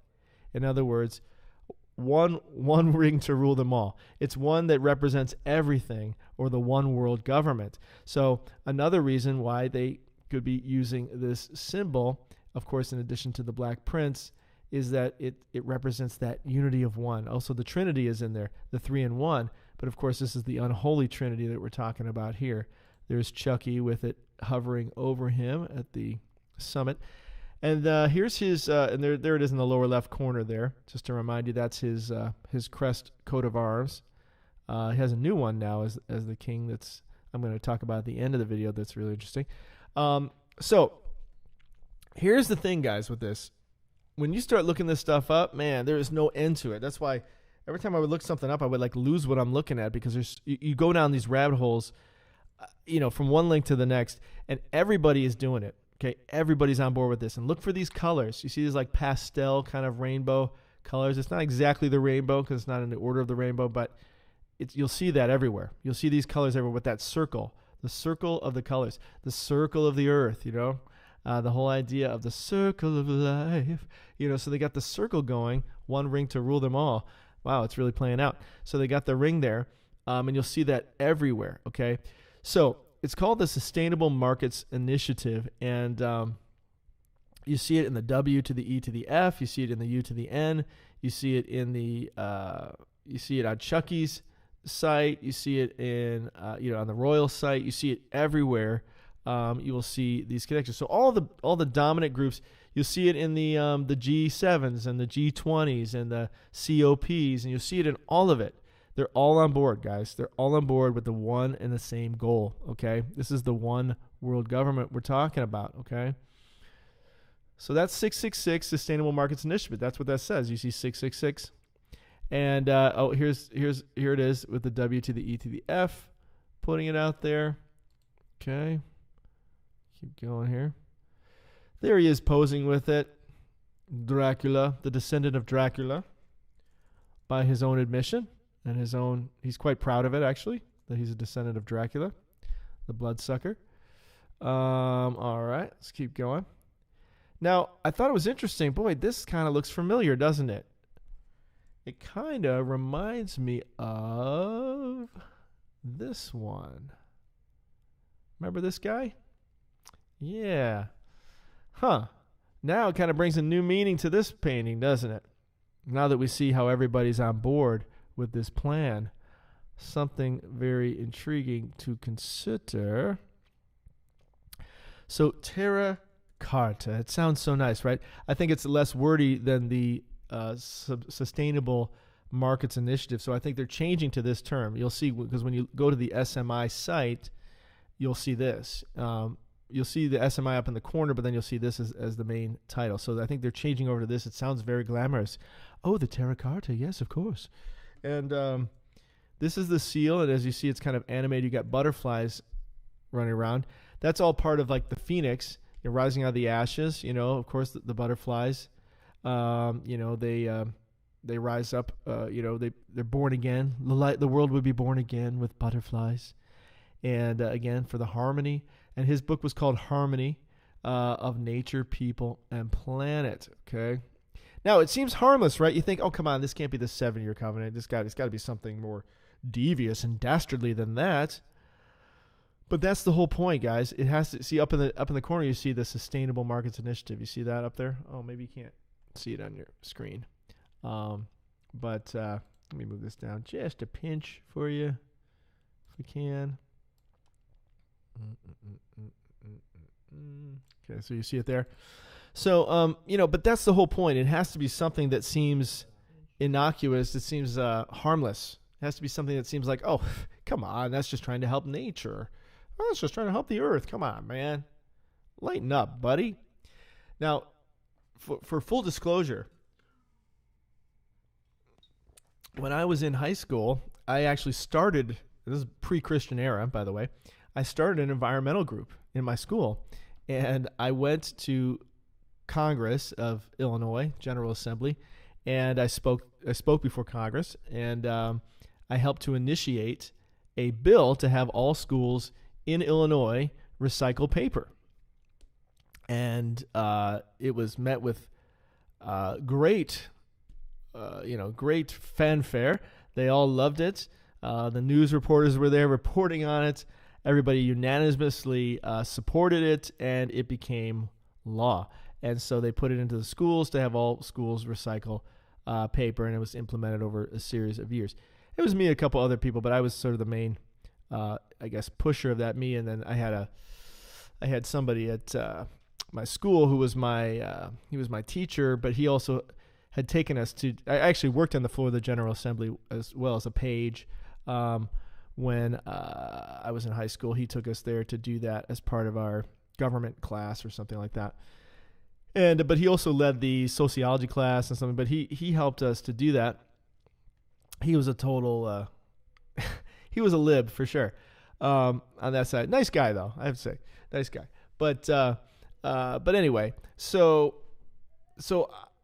I was totally in that group, the Earth Day and all that kind of stuff at one point of my life. Very short point, but it was there. I made a splash when I was there. But anyway, so I could just be just like anybody else, be like, come on, it's the environment, man. Don't we want to help Mother Earth? Don't we want to help the world? We don't want to die, right? We want there to be clean air. We want to be good, What you have to understand is they always work the truth in with the lies, right? They always work in this idea of, something good. It's never going to be something bad, guys. That's why people are deceived. You're not going to be deceived if it was something bad. If it was something bad, we'd all be like, no way am I taking that mark. But when you're like, hey, it's for the earth. Don't you love the earth? Where they can guilt you into it and make you feel like, well, yeah, of course. Come on, don't you want to have clean air? Don't you want to have clean water? Don't you want to have beautiful trees? And, they can just work that to the bone. Right? And it will never go away. And they can always say, we're not quite there yet. We need you to give up a little bit more. I'm sorry, you're going to have to drive a little bit less. I'm sorry, we're just going to have to get rid of cars altogether. But don't worry, we're going to give you a bicycle, or whatever. Fill it in. Fill in the switcheroo, the bait and switch that they're going to do there. But that's what's going to happen. I'm sorry, you can't have a house anymore. That's just like too much, That's debaucherous. You can't have a whole house. You're going to have to start sharing your home with other people. Because it's for the environment, it's for the world. In fact, you can't have a home anymore. We're just going to get rid of houses altogether. We're going to put everybody into these 15-minute cities where it's the most, earth-friendly, and it's best for the environment so that we can all survive. So that's how it's going to be played to you, and that's obviously the most logical way for them to bring that in with the least resistance, right? Because you already got all the leftists are going to be totally on board before you even say go, and everybody else is going to be like, well, yeah, It's like it's a lot harder for people to fight back, right? When they can keep claiming science. So the Magna Carta, okay, so the Magna Carta was started by a bunch of people. It was an unpopular king at the time, King John of England. And there was rebel barons that were upset with him. So in order to make peace, they started this thing called the Magna Carta, which nobody even upheld. Says neither side stood behind their commitments, and the charter was annulled by the Pope Innocent III, leading to the First Barons' War. So, it didn't last, but it was it became sort of a template for the United States of America and the Constitution and so forth. But the whole idea was that the king should be held to the same thing as everybody else. Like if the king has to follow the law, if we have to follow the law, the king has to follow the law. Well, that makes sense, right? Doesn't happen today either. Presidents get away with things, at least the ones that are evil do. So we got the same problem today where those in control have all the power and nobody else has any, and they're not held to the same standard that the rest of us are. I ain't no fortunate one. I ain't no senator's son. No. Right? So it's the same thing going on today. Right, guys? And so that was the Magna Carta. So instead of now it being about people's rights, it's Terra Carta, Terra being the earth. So it's no longer about your rights being the most important thing, but the earth's rights. We have to take care of the earth. The earth needs to have its rights taken care of, don't you think? So when you put Terra Carta into a translator and translate it into Hebrew, and then you take the Hebrew version and you put it into a gematria calculator, so I'm thinking, well, could this be a 666? Well, what do you get? You get 528. But when you take 528 and you take 5 times 2, that's 10, plus 8, that's 18. I think you might know where I'm going with this. 6 plus 6 plus 6 is 18. So isn't that interesting that even Terra Carta can be reduced to 666 itself? So I don't think they don't pick these things by chance, guys. So Terra Carta, the Sustainable Markets Initiative. And this is all initiated. That's why it's got the crown. It's all initiated and run by the Chuckster. And of course they put the crown on there. Of course they put a crown on him because they want you to think, hey, this is a king. You got to listen to this guy, right? But as you see there, this is the Terra Carta, and this is sustainable-markets.org. Up in the corner, you see the Sustainable Markets Initiative. Then you see Terra Carta for nature first, then people, then planet. So I'm sorry if we have to lose a few people to save nature. Then we just might have to do that, see? So, okay, as we go down here, it says, as part of the Sustainable Markets Initiative, the former Prince of Wales launched the Terra Carta in 2021, a mandate. Oh, there's that dreadful word again. Do you remember that word? Mandate. Didn't we hear that word a few years ago? It's a mandate. A mandate that puts sustainability at the heart of the private sector. And you'll notice he talks about the private sector. That's you and me, folks. That's not them. That's not businesses, hey, we're going to cut down our carbon outload and so on and so forth. No, let's focus on the private sector. Like, let's get rid of your car. Let's get rid of your, lawnmower. Let's get rid of your dishwasher. Let's get rid of all the conveniences you have in life because it's for nature. It's a mandate. Okay, what's a mandate, right? A big word that was used a few years back. Well, it's back. It's coming back. A mandate, an official order or commission to do something. The authority to carry out a course of action. Regard as given electorate or candidate or party that is victorious in election to give some authority to act in a certain way. So this is a mandate, guys. In other words, an order. In other words, it's coming from the King. And he's going to tell you what you can do. And there he is. Woohoo! Chucky! The Terra Carta offers the basis of recovery plan that puts nature and people and planet at the heart of global value creation, one that will harness the precious, irreplaceable power of nature, with a capital N, combined with the transformative innovation and resources of the private sector. In other words, you, dude. You. Okay. So Terra Carta takes its name from the Magna Carta. It says it right there. The Terra Carta supporters are basically... so basically this is a really nice, beautiful, elegant way of saying fascism. Okay, this is fascism because all their supporters are CEOs and companies. And so this is basically a fascist way of instituting these policies, as we shall see. Thanks for hanging out with me so far. How's everybody doing out there so far? Let me see. Let me check in, see if I've lost you. All right. Okay. So far, so good. Woo-hoo. All right. Good to be with you guys. All right.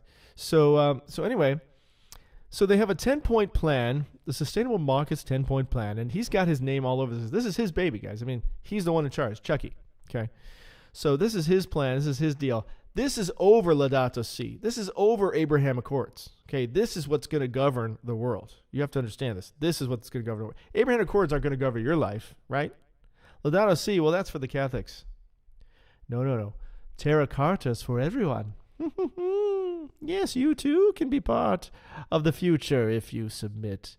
So the 10-point action plan. Oh, it sounds so lovely. The action plan. Oh, what kind of actions are you going to take against me? So basically this all talks about platforms, standards, nature, basically prices. Again, on the surface it sounds like great, but what it all affects is you. They're all things that affect how you're going to live your life. You can't live your life the way you've been living anymore. Sorry, we're taking over one by one. All right. Do we want to go down in history as the people who did nothing to bring the world back from the brink in time to restore the balance when we could have done? I don't want to. And just think for a moment, what good is all the extra wealth in the world gained from business as usual? Of course, he has the most extra wealth in the world, so he's one to talk. If you can do nothing with it except watch it burn in catastrophic conditions. Piff, piff. So you can't fly commercial anymore, even though I can fly private. right? See how that works? Okay, let's keep going here. So again, I want to, his face is everywhere with the crown floating over him, the colored crown. So here's Terra Carta. So he's on every page. His videos are all over it. I encourage you to go watch some of them. If you're thinking, oh, he's not, attractive enough, or he's not charming enough, doesn't matter. He's in charge, right? Does it matter that Mr. B is not appealing? No, that doesn't stop them from taking what wasn't theirs, right? From taking the nation that wasn't theirs and stealing it and putting a puppet. But he's not even a puppet. He's like a dirty, wet dish rag, I mean, you couldn't even call him a puppet because he doesn't even work right. He's like a broken puppet. He's like a rag you stuck on your hand. He's obviously not in control. He's not the one in charge, Mr. B, I'm talking about at this point in the USA. That guy's not in charge of anything, right? But that doesn't stop him from being there. He doesn't have to have any charisma or even an ability to speak. It doesn't matter. It's whoever they want to put there. So that's what we're missing. We're thinking, oh, I have to be attracted to him. It's like, no, you don't. You don't have to like him at all. He's still going to have power over your life, if you let him. So it doesn't matter. All right, so let's keep going here.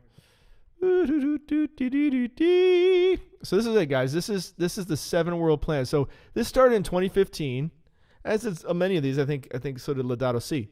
But again, it doesn't say that it's a 7-year covenant. It says he confirms or covenant prevails for 1/7, and that's what we're in. We're in 1/7 right now. So if we're trusting what Daniel's saying as being counted as God's sevens on God's calendar or on the Hebrew calendar, then we've just started a 7.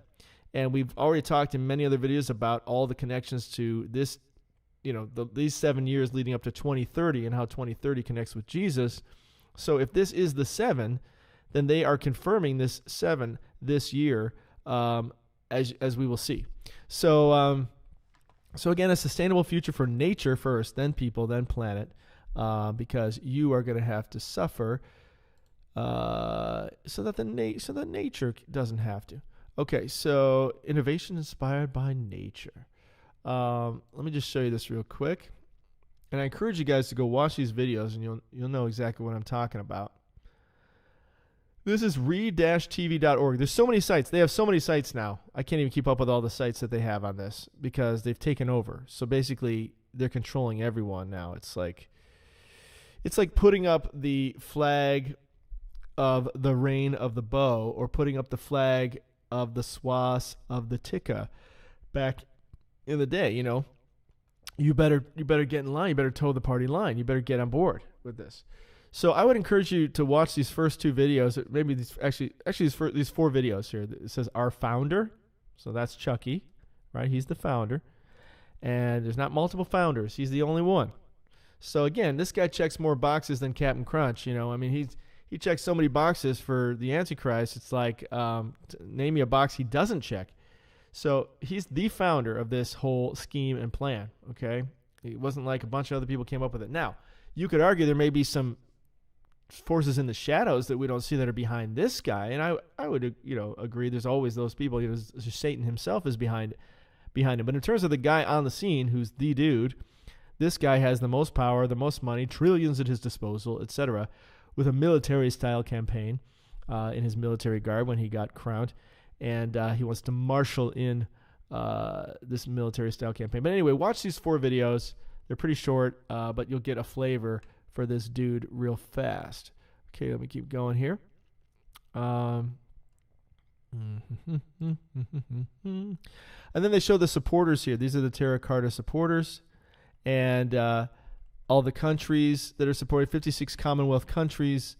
Plus you have all the cities. Then you have all these task force members.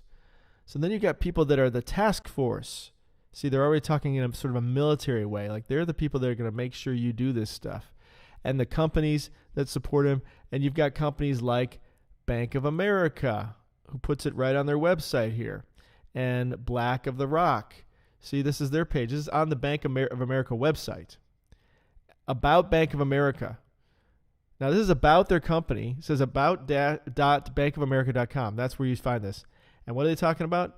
The environment and our global economy, the Sustainable Markets Initiative. That's what they have on Bank of America. Okay, Bank of America is all about this. They're totally supporting it. And who else is on this page? It's Chucky.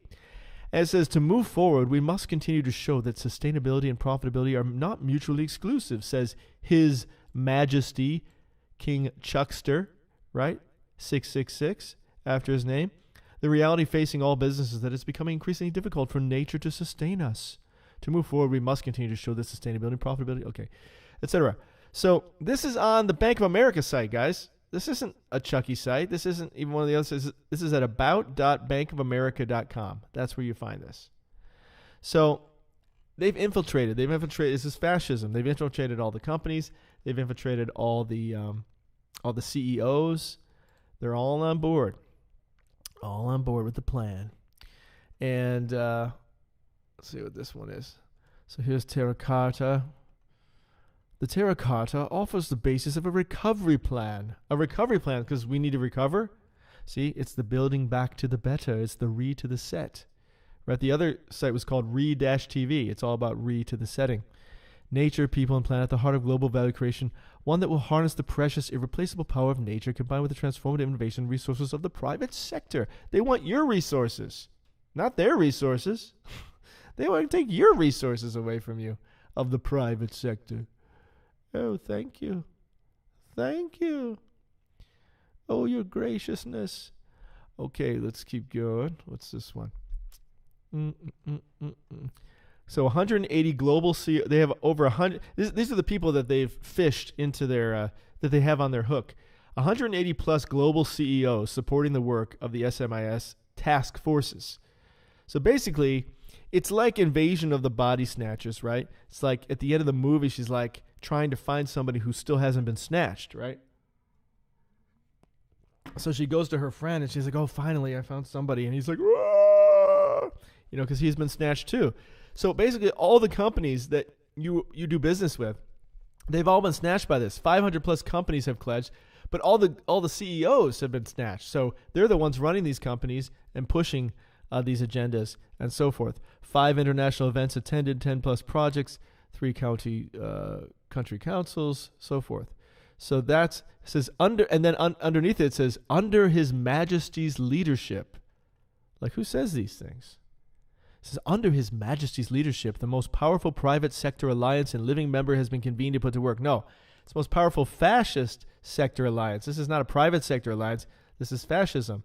This is where the companies and the government capitulate and organize and come together, and they control the rest of us.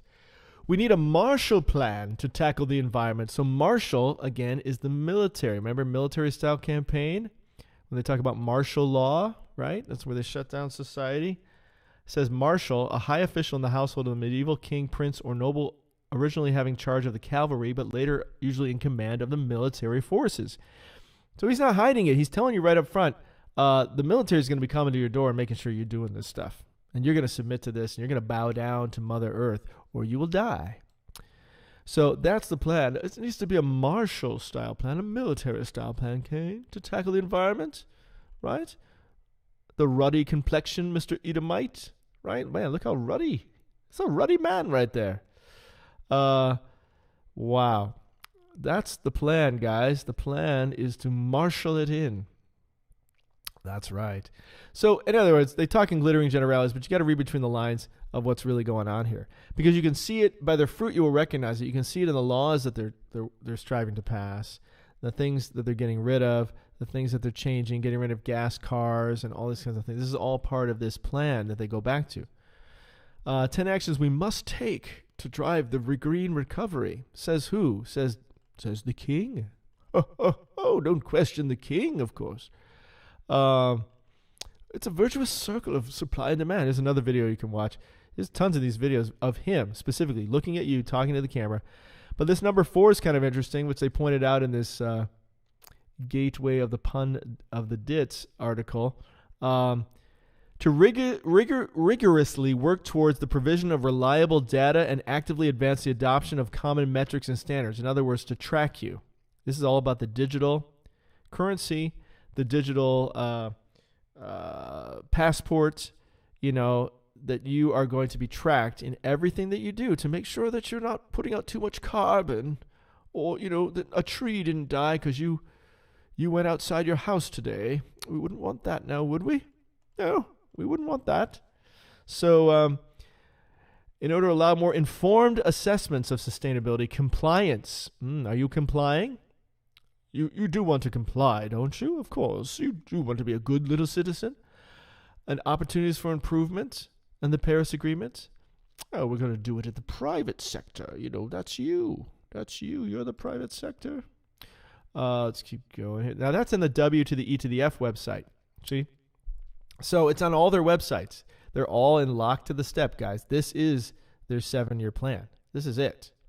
Not Abraham Accords. The Abraham Accords, yeah, that's part of it, but that's not the overarching. That's not the umbrella. This is the umbrella. This is the umbrella. Mother Earth. That's the umbrella, right? This is how they. It's genius, guys. It's genius, because how are you going to bring it in, right, without it seeming like it's not of the Z, the NAZIs. How are you going to bring it in without it seem like you're a dictatorship and forcing people? It still seems that way to anybody with eyes, but to the average person, it's like, oh, but it's for the earth, So, it's genius because they can always use it. It's not like a problem that goes away. Well, the war is over. Now what are we going to use as a problem? No, we always have to fight the battle for nature. Don't you remember seeing The Inconvenient Truth where they said in 10 years it would be an ice age, and here we still are? Oh, they can just keep reusing it and reusing it and reusing it and reusing it. Well, it wasn't last year, but it's going to be this year. Oh, we have to take care of this. A golden opportunity, the Prince of Wales and other leaders of the forum's Great of the Reset. There it is, guys. There it is. And they're always putting him first because he's the leader. He's the one. All those other guys work for him. You got to understand that. They work for him. Now, you could say he may work for some people too, right? And he could be, in a sense, their puppet who's put in that position because from birth he was primed for this, But in the 60s he was giving speeches about the environment so they could build this credibility about it, But they were priming him from birth to be this guy. That's why he has that coat of arms that shows him to be the Antichrist. So they're like, he's the one who's going to do it. And then finally they're like, well, we got to take Mama out of the picture so we can get this thing going. And that's why they declared this to be the first year of the new to the world order. Look whose picture's right under him. You must eat the bugs. Okay, he's saying you must eat the bugs. He works for this guy, okay? That means this guy is saying you must eat the bugs. Do you understand? He's the guy in charge, okay? Not Schwabi, okay?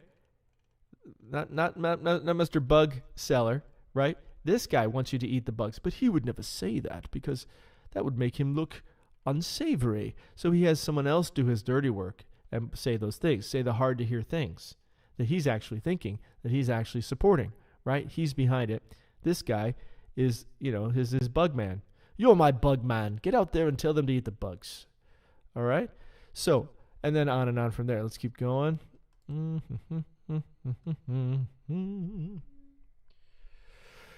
Okay, so this is WF, the Great to the Re to the Set. So it's all out in the open now. They were kind of hiding it before. Now it's all, everyone knows.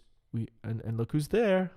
Looking very guilty. Guilty as charged. Yes, he is. Guilty, guilty, guilty. But he sounds so nice and has a British accent. He's been well trained in the arts. I'm sure he was trained in probably theater as well so that he can be a good actor. All right, let's keep going here. Oh, I hope this is helping, guys. This is just sort of a wake up to what the real agenda here is, okay? Because I know there's a lot of ideas about it, so that's why I thought it was important for us to do this. There he is again. The Great to the Re to the Set. We have no alternative, he says. We have no alternative, okay? We have no alternative. That's what he's saying. We have no alternative. And I guess we have no alternative but to say no to this nonsense. But that's his approach. We have no alternative. We have to do it this way. I'm sorry. You're going to have to live inside a hovel eating bugs. It's the only way to save the world. Of course, I'll be living in Buckingham Palace with and eating like a king, because after all, that's what they call me. Climate change. Limiting global... Okay, and that's the other thing. They want to limit the warming by 1.5 degrees. Oh, we haven't gotten the temperature down yet. I'm sorry. You won't be able to take a hot shower today because we haven't lowered the temperature. The temperature still hasn't gone down. I'm so sorry. I do really wish it wasn't this way. Right? So he'll be like the nice guy. You know, he'll be the Snow, President Snow. Like, oh, we wouldn't want that to happen now. You know, he's the nice dictator of the world, right? And, you know, with his unholy posse all behind him, supporting him and so forth. So here is the U to the N website. Or actually, this is not. So they've created like a bunch of sister sites now. I mean, they're just like flooding the internet with this stuff now. If you go out now and look for it, it's hard to find like the original site because there's so many sister, you know, copy sites. Mirror sites. So this one's called populationmatters.org. But this is the United Nations 17 Sustainable Development Goals, the SDGs, aim to achieve decent lives. Not great lives. You won't be enjoying it. No, it's decent. But hey, you're living a decent life. I mean, you eat once a day, don't you?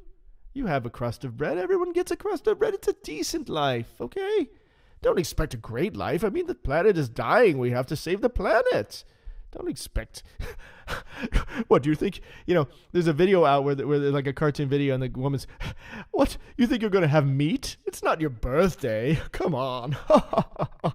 You know, that was the propaganda videos that they're putting out. Oh, those people in the freedom cities, they're living in the ghettos. Oh, it's so sad for them. They should just come over with the rest of us and eat the bugs. Oh, it's sad to live in the wilderness, isn't it? Okay, so 17 sustainable goals. So they make it sound good. No poverty. Yeah, no poverty because you won't own anything. Okay, so there's not going to be any poverty because you don't own anything. So they make it sound really good. Oh, no poverty. It's like a dream come true. It's utopia. Oh, see, this is what it is, guys. They're selling you utopia. That's what they're selling you. But it sounds like a reasonable utopia. Like, yes, I think we can finally do it. We have the technology. We just don't have the heart. Right, exactly. If I only had a heart. Right? I mean, that's what the 1,000-year millennial reign is. That's a real utopia with Jesus because he actually has a heart. He actually loves us, right? But these people don't love you. They hate you. They despise you. They want to eat you for breakfast, lunch, and dinner and drink your blood. They don't care about you. So, yes, there will be no poverty because there will be no possessions. So you can't be poor if you don't own anything, right? Ha, ha, ha. Tit-tut. All right, let's keep going here. Zero hunger. Well, yes, because we're going to eliminate 95% of the people. So if we get rid of all the people, there'll be more than enough food. See how that works out? Zero hunger for the people we choose to live. Right? That's nice. Good health and well-being. Well, for us, of course. Those in charge, the rest of you, well, good luck. Quality education for our children, of course, not for you. Gender equality. Yes, you know, we'll allow people to be equal in their own minds. Clean water and sanitation. Oh, yes. Well, not for you again, but for us. You'll be drinking from the sewers. Affordable and clean energy. Oh, yes. It'll be clean energy. You won't have any energy. But what you do have will be clean. The electricity only comes on once a week, so you better hurry because you only have 1 hour, but it'll be clean when you get it. Decent work and economic growth. Decent work. Not the work you really want to do. You know, just like the decent life. It'll be decent. I mean, it won't be spectacular. Don't stop being a dreamer over there, you American. Industry and innovation and infrastructure. Oh, yes, all those wonderful I words that you won't be any part of. Reduced inequalities. Yes, because you'll be equally poor. Sustainable cities and communities. Oh, yes, 15 minutes. They're sustainable. You won't want to live in them, but we will sustain them for you, the prisons.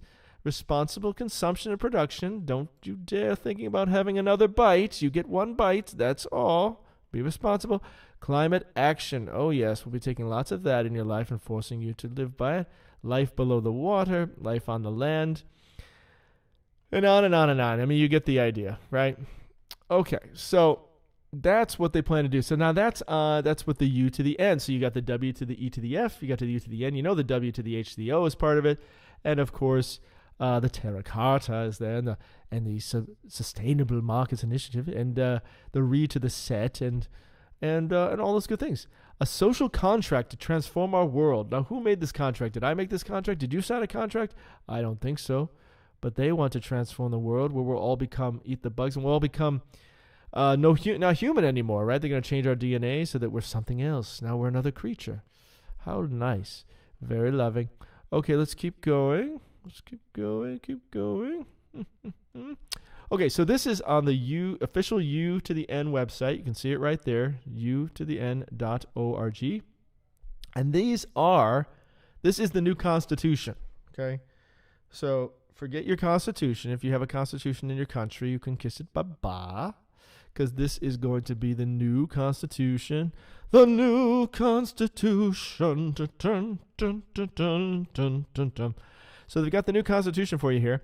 And I want to read you a couple things. I mean, again, there's tons of stuff here. I encourage you guys to go read it. And if you find something cool, send it to me, because it's overwhelming, honestly, to take all this stuff in. That's why I lost some of the websites I was trying. There was one I wanted to show you where they actually have the countdown. I think it's one of the U to the N sites. I just couldn't find it. There was just so many, and maybe they're hiding, I don't know. But it has a countdown to the 2030, the actual, on the website, it's like counting away, because they're doing this thing and what they're doing every day to make this happen. So anyway, let me show you a couple points from this. This has like so many in it, but I thought there were a couple that were worthy of interest. One is about buying and selling, controlling who can buy and sell. And that was 1710. Let me look at this. Now, again, you kind of have to read between the lines with this, like I did with the last one, because they're not going to come out right directly and tell you, right? Because obviously you would freak. So they're going to put it in this glittering generality sort of terms, so you're like, oh, it sounds nice, I guess. I don't really know what that means. But 1710, the wool of 1710, trade, okay? Trade, okay? So they're going to control what you buy and what you sell. Okay, let me see if I can make this a little bigger for you. It says promote a universal rules-based. Okay, let me say that again. Promote a universal, so that's everybody. So it's not like America can have their own, well, we do it like this in America. No, sorry. It's universal. It's rules-based. So you're going to follow our rules. You can't trade on your own. You can't just go out and start a business or something. You can't just go sell your bicycle to a friend. No. Selling and trading, that's going to be very controlled. Rules-based, open, non-discriminatory, and equitable multilateral trading system under the World Trade Organization, including through the conclusion of negotiations under its Doha development agenda. So basically, you get this sense they're going to start controlling buying and selling, right? And there, there's more on that. Their preferential rules of origin and so forth. Also, 1718 talks about tracking you. We're going to follow you around. So 1718 says data monitoring and accountability. We have to hold you accountable. So we're going to enhance capacity building support to developing countries, including for least developing countries and small island, to increase significantly the availability of high quality, timely, and reliable data disaggregated by income, gender, age, race, ethnicity, migratory status, disability. Well, it sounds like you're just going to need, you're just going to need a social credit system, of course, right? Bingo, right? That's the only way you're going to have all that information. How are you going to give out? Do you give out that information every time that you are doing a transaction? Oh, by the way, here's my disabilities, and here's my, they want to know your disabilities because see if you're a drain on society, we might put you in the suicide pod. But anyway, so they're going to be monitoring you there. And also 62 talks about the 20 to the 30 agenda. It says, and they call it the agenda, by the way, in capital A. But let me go back up here for a second. 62 says, this agenda, including the SDGs, which that's the Sustainable Development Goals, can be met within the framework of a revitalized global partnership of sustainable development supported by the concrete policies, not going to be changed by any local governments. Like we can't make our own rules against this, and actions outlined in the Addis Ababa Action Agenda, which is an integral part of the 20 to the 30 Agenda for Sustainable Development, and the means of implementation and so forth. So, they intend to get this done, guys, in the next 7 years. It's a 7-year that's what we have left, 7 years for this covenant to prevail, right? That they made back in 2015. But again, it doesn't say in Daniel 9 that it's made this year. It just says that it will prevail for 7 years.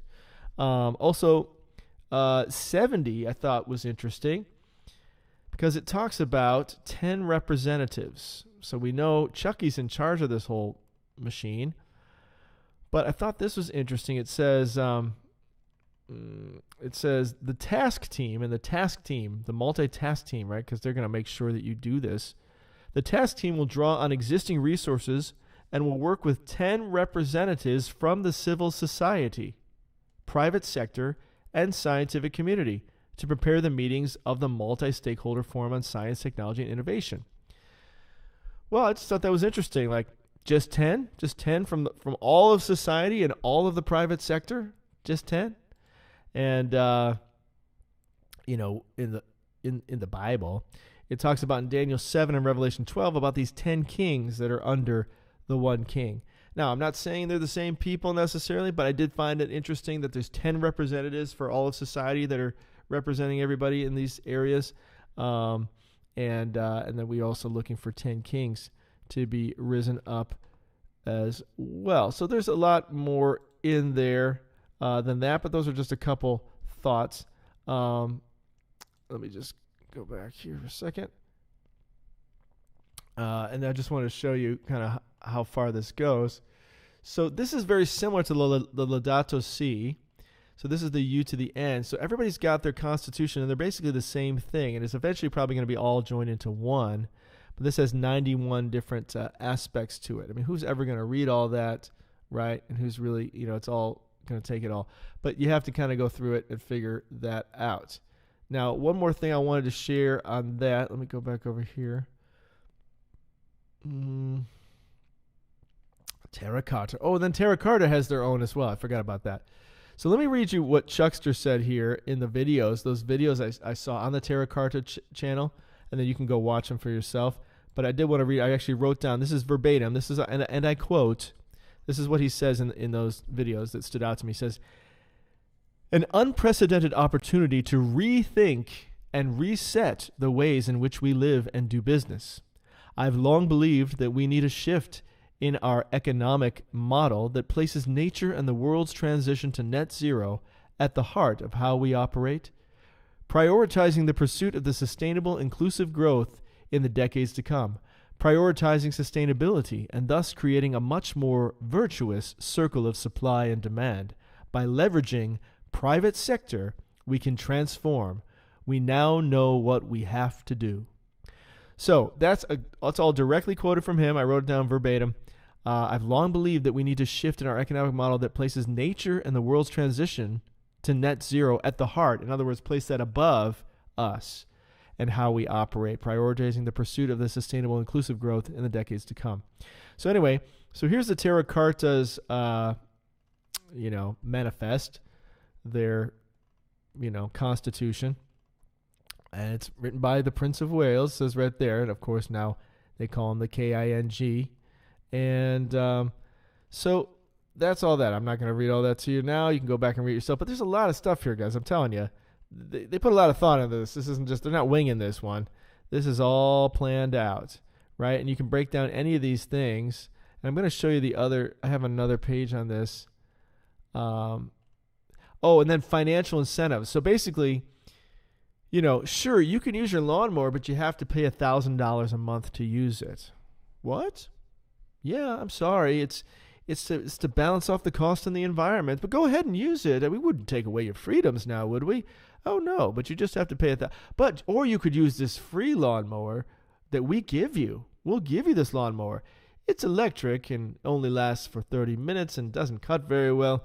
And in fact, once you give up that gas mower, it won't work at all. But it's enough to get you to stop using that other mower that we're not going to take away from you, but we're going to charge you an arm and a leg to use it because it's hurting the environment. I'm sure you understand, right? It's for the good of the earth. So anyway, so that's basically, the sentiment of what these different things are here, different edicts and different things. We have to get net zero. I'm sorry. I'm so sorry. You can't play with toys anymore. It's like Meisterburger, you know, from Santa Claus is Coming to Town. I'm sorry, no toys. We can't have any toys. It's ruining our town. I'm sorry. I really wish we could have toys, but it's too much for our world. So that's basically how it's going to go down. Whatever they want to get rid of, they're going to get rid of by using the environment against you. You are an enemy of the environment. You don't want to be an enemy of the environment, do you? We might have to cut your head off. I mean, we don't want to cut your head off. We prefer that you would just bow down and kiss the hand. But so here's the Terra Carta, and this is kind of their 10 Commandments or whatever you have here on this. So they have their own 10 Commandments, so to speak. And they do have the 10 principles of 10 Commandments. The Terra Carta will serve as the guiding mandate, not the guiding. It's not a guiding suggestion. No, it's a mandate. Oh, you're going to have to do it. Oh, yes. And provide the integrated roadmap towards inspiring, inclusive, equitable, prosperous, and sustainable future. The aims of the Terra Carta. They always bring it as something good. You know, even in those dystopian movies, they're like, well, we thought it was good. We thought it would help everyone, and it's destroyed us. You know, it's always that way. Acknowledge. Oh, look at this. Acknowledge. See, you're bowing down. You have to acknowledge. Who do we acknowledge? We acknowledge Jesus, right? But you're going to have to commit to supporting and rapidly accelerating the world's transition. You're going to have to recognize the urgency of the global climate. I don't know if you can see it's in the middle line there. You're going to have to acknowledge that to build a sustainable future. You have to recognize. So this is kind of their commands, you know, acknowledge. You have to take into account. You have to recognize this. You better acknowledge this, right? This is going to become, you're going to have to put this on the door of your house. Do you acknowledge that you do this? Do you acknowledge the need for net zero commitments? Do you acknowledge? This is the new religion. But what about the Abraham family house? Well, I think that might be kind of become like a museum, you know, more like a relic. Like, oh, remember Christianity and Judaism? And, well, we have the Abrahamic family house. It's just kind of a reminder that those existed once. But now we've moved on to something more important. Mother Earth, Gaia. We worship the world now. And God so loved the world that he gave Jesus, right? He loved the world too. So we're just being like the Christian God and all those gods. Oh, isn't that cute that they used to have that? So that will be kind of the museum, perhaps, of the religions. And this will be the new religion that you'll bow down to the trees and hug the trees. The sustainable. Okay, so here again, these are sustainable. This is at un.org. Okay, so it's right there. It's on the UN website. This is what they're all about now, folks. That's all, folks. And this is another website. See, you'll see this everywhere. See how you see the circle that was over Chucky's head of those colors, the ring? It is the ring, the one ring to rule them all. Goals House. So this is the SDG goals, the Sustainable Development Goals. A community of internationally renowned activist thinkers, political leaders, and entrepreneurs. You want to be one of those, don't you? Oh, join the fun. So, okay, let me show you. This is kind of a cool site. You go. And they put a lot of money into these things, and the sites and these videos. They're very well produced. See? There it is. There's one of the countdowns. The target to achieve these goals is 2,419 days. Time is running out. I'm sorry, but we're going to have to take away your car today. I know we said we were going to take it away by 2025, but we're going to have to take it today. Time is running out. We're going to have to get rid of all these things that are ruining the world.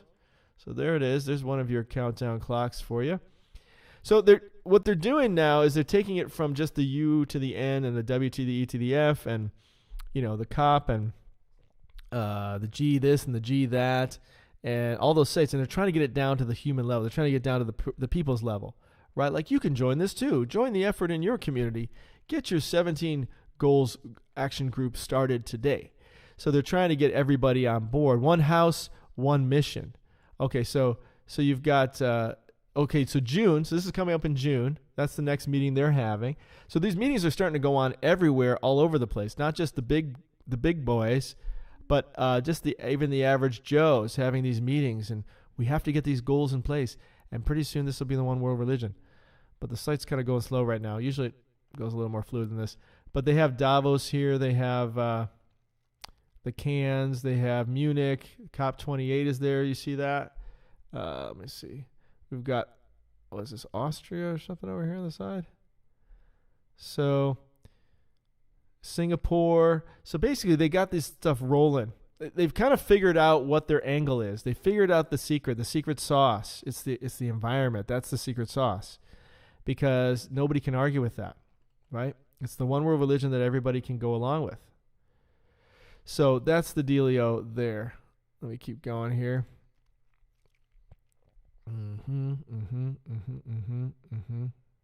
What's this? Okay, countdown. There's a countdown again. The 17. So they have these 17 goals.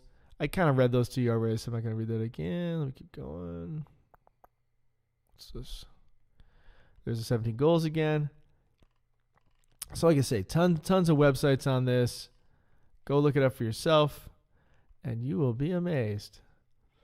All right, let me go to the next one. But it always has, you can know that they're part of the club when they have that rainbow ring that's going on there. The rainbow ring.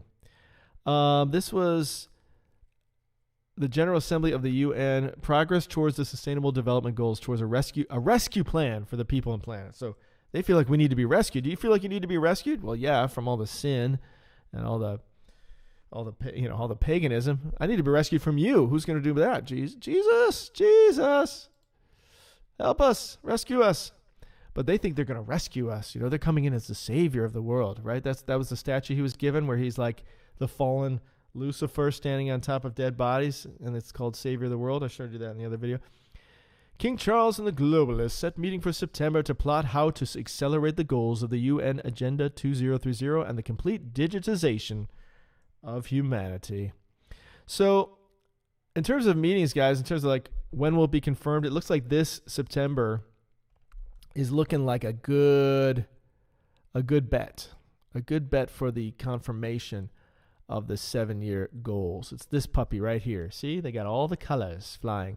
They got the ring right in the center, and that's at the UN. That's actually the UN where they put all those colors up, and they got the rainbow going. They got the stripes, just like Chucky has with his 666, and interesting, just happens to be that is happening at Rosh Hashanah, right? That's just a coincidence, of course. But actually, they start on the 5th, it sounds like, and they're going to culminate with this 18th and 19th, right on the heels of Rosh Hashanah. Feast of Trumpets. Wow. When they're saying peace and safety, sudden destruction will come. Huh. What do you think? Could that be it? Could that be the day sudden destruction comes? When they are affirming their 7-year of the covenants? Now, they've already started the year. They're counting this year from the beginning, just to be clear. So, he confirms it for 7 because technically it will be within a 7-year span. Even if it's in September, it's still within, it's more than 6. So it's within that Shemitah cycle. It's within that 7 that's being done. But they're already counting this year from the beginning. And certainly from him getting his crown right at the beginning of the Hebrew year at Passover. So you also have this one happening. Some people have talked about the calendar's 3 months late, and so this is happening at the Climate of the Change Conference, COP28, and Chucky's going to be part of that as well. Now that's November and December, and we see that here. COP28 president designate. So he's the president of the COP28. This guy, not Chucky, but the president of that meets with King Chucky to discuss the climate change solutions, right? And there he is meeting with him. So who's in charge? Chucky's in charge, not this president of the COP. Chucky. These are all just these are the tentacles. Sometimes they use an octopus. These are all the tentacles. The UN, the W to the E to the F, the COP, the G20, they're all just tentacles of the octopus, right? It's the same octopus who's got, it's, what do they call it in the James Bond movie? It's the octopus. Spectre? Is it Spectre? Yeah, I think that's what it is. He's Spectre, right? He's at least the head of the octopus, it would seem. Again, Satan is obviously behind him, and there's obviously other nefarious people around him. They're influencing him as well.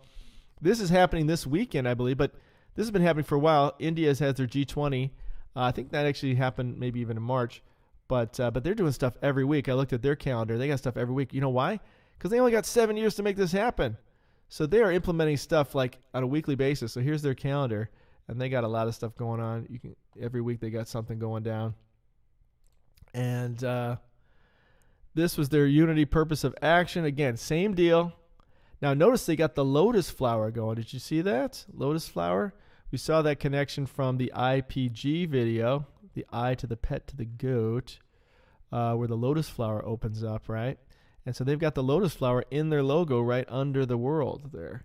And we saw that with the moon that just happened with Chucky. So, just a coinky dink? Don't think so. And again, what's their goal? It's all about the earth. Funny, they all have the same goals. One earth, one family, one future. That's their logo. So the earth comes first, not the family. It's not like one family, one earth. We're one family, so we should take care of our home. No, let's take care of the earth, because then we're one family and one future, see? So same deal all around the world. So he's already running the world. So you think, he can't run the world. He's already running the world. He's already running the world. It's already doing it. They're already going. We're just kind of waking up to it, but they're already doing it, guys. Here again, there's the magic ring. They had a water conference in March of the UN to the end. So they're doing it all year long. All year long, they're doing these things, guys. So it's not just the one conference or the one thing. Peace, dignity, and equality on a healthy planet, please. Please. And they're, of course, doing weather to the modifications so that they can make it seem like, oh, no, the world's dying, right? So they're even, it's just like the great Wizard of Oz. He creates the problem. He makes all the magic happen. Don't look behind the curtain. So they're causing all the problems so they can be the hero. Here it is, the 78th session of the UN, and that starts on Tuesday the 5th, goes to the 19th, as we saw there, culminating right around Feast of Trumpets, kind of perfect. G20, again, we saw that already. That was happening in India there. And then we got these guys. Now, these guys used to be in the shadows, too. The Builder to the Bergs, right? Probably have heard of them. Well, now they've come out of the closet, too, and that's happening this weekend. They're having their meeting, and it's actually in the news, the 69th. And this is all the leaders of the world deciding your future. And they're talking about AI. They're talking about the banking system, energy, and so forth. And that's what's happening at that meeting. It's not a meeting that we know as citizens. These are leaders on their own, nefariously going off on their own and having their own meeting. That is not anything that we decided as a nation. And they're making their own decisions about how things are really going to go. So basically, they make these decisions and work together. So they've been at this a long time. It's been going on for a long, long time. So, just going back to the jesuit to the its, this whole nefarious group behind the scenes running things, the tentacles, it's been going on a long time. And now they're just finally getting to the point where they can finally enact the one world to the government. They're certainly, following the Bible to a T, even with the 666s. It's kind of amazing. So there it is. It's mainstream news now that these guys are meeting together. They're not hiding in the shadows anymore. They're coming out of the closet.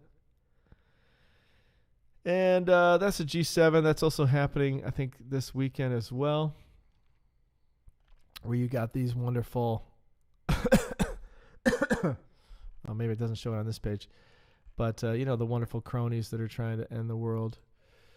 Okay, so I think I kind of, oh yeah, there they are. Oh yeah, what a lovely group. These people, some of these people are probably part of the 10 that we're talking about, or maybe not, but they're certainly in the place to be. Macaroon and Don't Trust Him, Trudeau, and all the classics, Mr. B, all of them. So that's happening at the G7 in Hiroshima. Here's another countdown clock to the 7th of the climate. But again, it's 6 years, 64 days. So they really see, like, we have 7 years, this is the 7. We got to do it. By the end of this 7, we have to do it. And then, they talk about, this actually goes back to 2021, but again, it's talking about trying to achieve the goals, the SDGs. Those are Sustainable Development Goals by 2030. And that's about food, right? So obviously food's a big part of that. They don't want to provide food because part of their goal is to kill off the population. We got to get rid of 95% of the population, so we want to give you worse food or no food. Somebody shared this with me today in our fellowship, that they're already selling the bugs in Ireland. Boy, poor Ireland, man. They really lost it. It's really sad. I mean, we're all going the same direction. It's just like, wow. I mean, what a beautiful country to be overrun. And there it is. While stocks last, as if people are going to really be buying this one. But I guess if it's the only thing you got to eat, you might be. So they're combining soy with insects to get you used to eating them. So there it is, the bugs. No more meat for you. Oh, you can't have meat. It's not your birthday. So yeah, eat the bugs. And then here's just the main page. If you go to un.org, this is the main page, right? I just thought it was kind of interesting, the things that they're focused on, right? The United of the Nations, they're focusing on gender equality. Okay, they're focusing on, crisis, global temperatures. There's the warming. As you can see at the bottom, pops up. What pops up? The SDGs, the Sustainable Development Goals, right? And there's the rainbow ring and the rainbow thing, the 17 goals pops up there. And two guys kissing, they want to focus on that as well. And racial justice and so forth. So you can kind of see, what they're all about there. But overarching thing is that sustainable development, because it's such a positive thing, right? It's easy to sell. It's an easy sell. It's like, well, come on, you want to help the earth, right? Nobody can really argue with that one. Okay, so that's kind of the deal, guys, with the Terra Carta, the 7-year plan that it appears will be confirmed here in September. So arguably, there's your 7-year plan. I don't know of any other major one that's going to suddenly pop up and be bigger and grander than that. Again, Abraham Accords is certainly going to be part of the deal, but it doesn't control everybody, right? The 7-year plan that's really going to control everybody is going to be those SDGs. And freshly crowned, freshly given a crown there on, just 10 days later, or less than 10 days, maybe 8 days later, he's already ready to go to Israel. So he's already got the trip in the works. And the next day it says that he is planning. Here he says he's considering. But here it says preparations are underway for him to visit Israel, says his peer, Lord Polak. So preparations are underway. And there he is. He's going to go to Israel. Gee, why Israel? He's the first. It says preparation underway for newly crowned King Charles to become the first British sovereign to visit the Holy Land, according to the report in the Daily Mail. No one else has ever gone there, guys. Why would he become the first? Gee, I wonder. Could it be Satan? Could it be that he is trying to, bring about perhaps even the Abraham Accords or something of the similar, but to make the deal to move towards rebuilding the temple and setting himself up in there as or the beast? I mean, the image, maybe perhaps the image of the beast could even be this. He might put those fluffy little 666 feathers in there, or the Terra Carta or something similar. Who knows?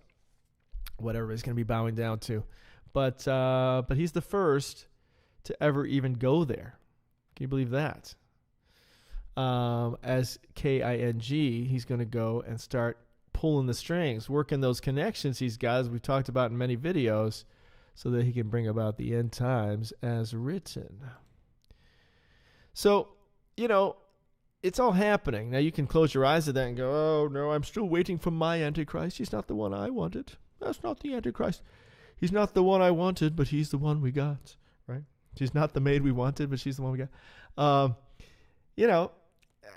You could do that, but I wouldn't close your eyes to what's actually going on, because this is actually happening. You can dream about it. You can dream about some other idea of an Antichrist.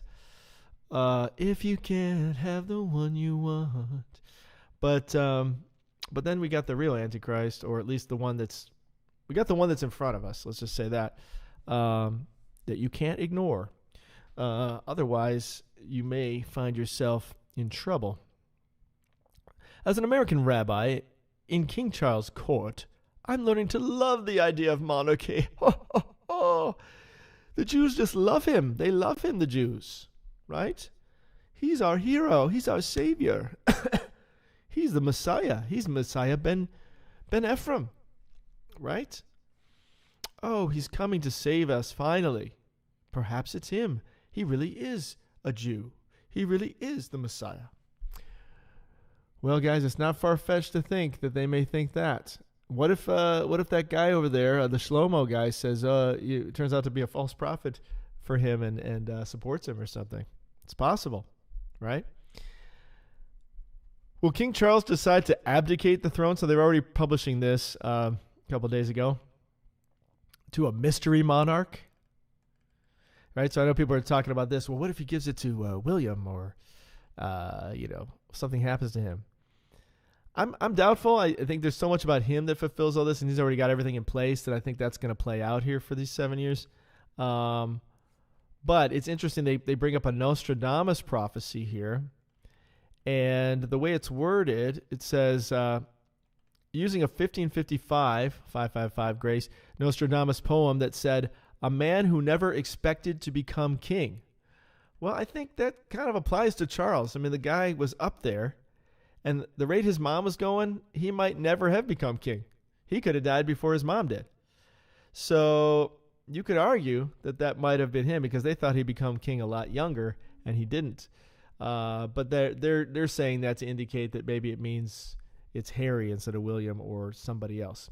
So just thought that was kind of interesting. But I haven't shared the big thing yet. So if you stuck with me all this time for 2 hours and 26 minutes, then you're about to get the goods, man. You're about to get the good stuff. So let me just go over here and give some shout outs to whoever's still here. Woohoo! Yeah, you guys rock. You guys are awesome. Crucial Ken, Jeannie, Blessings Flow.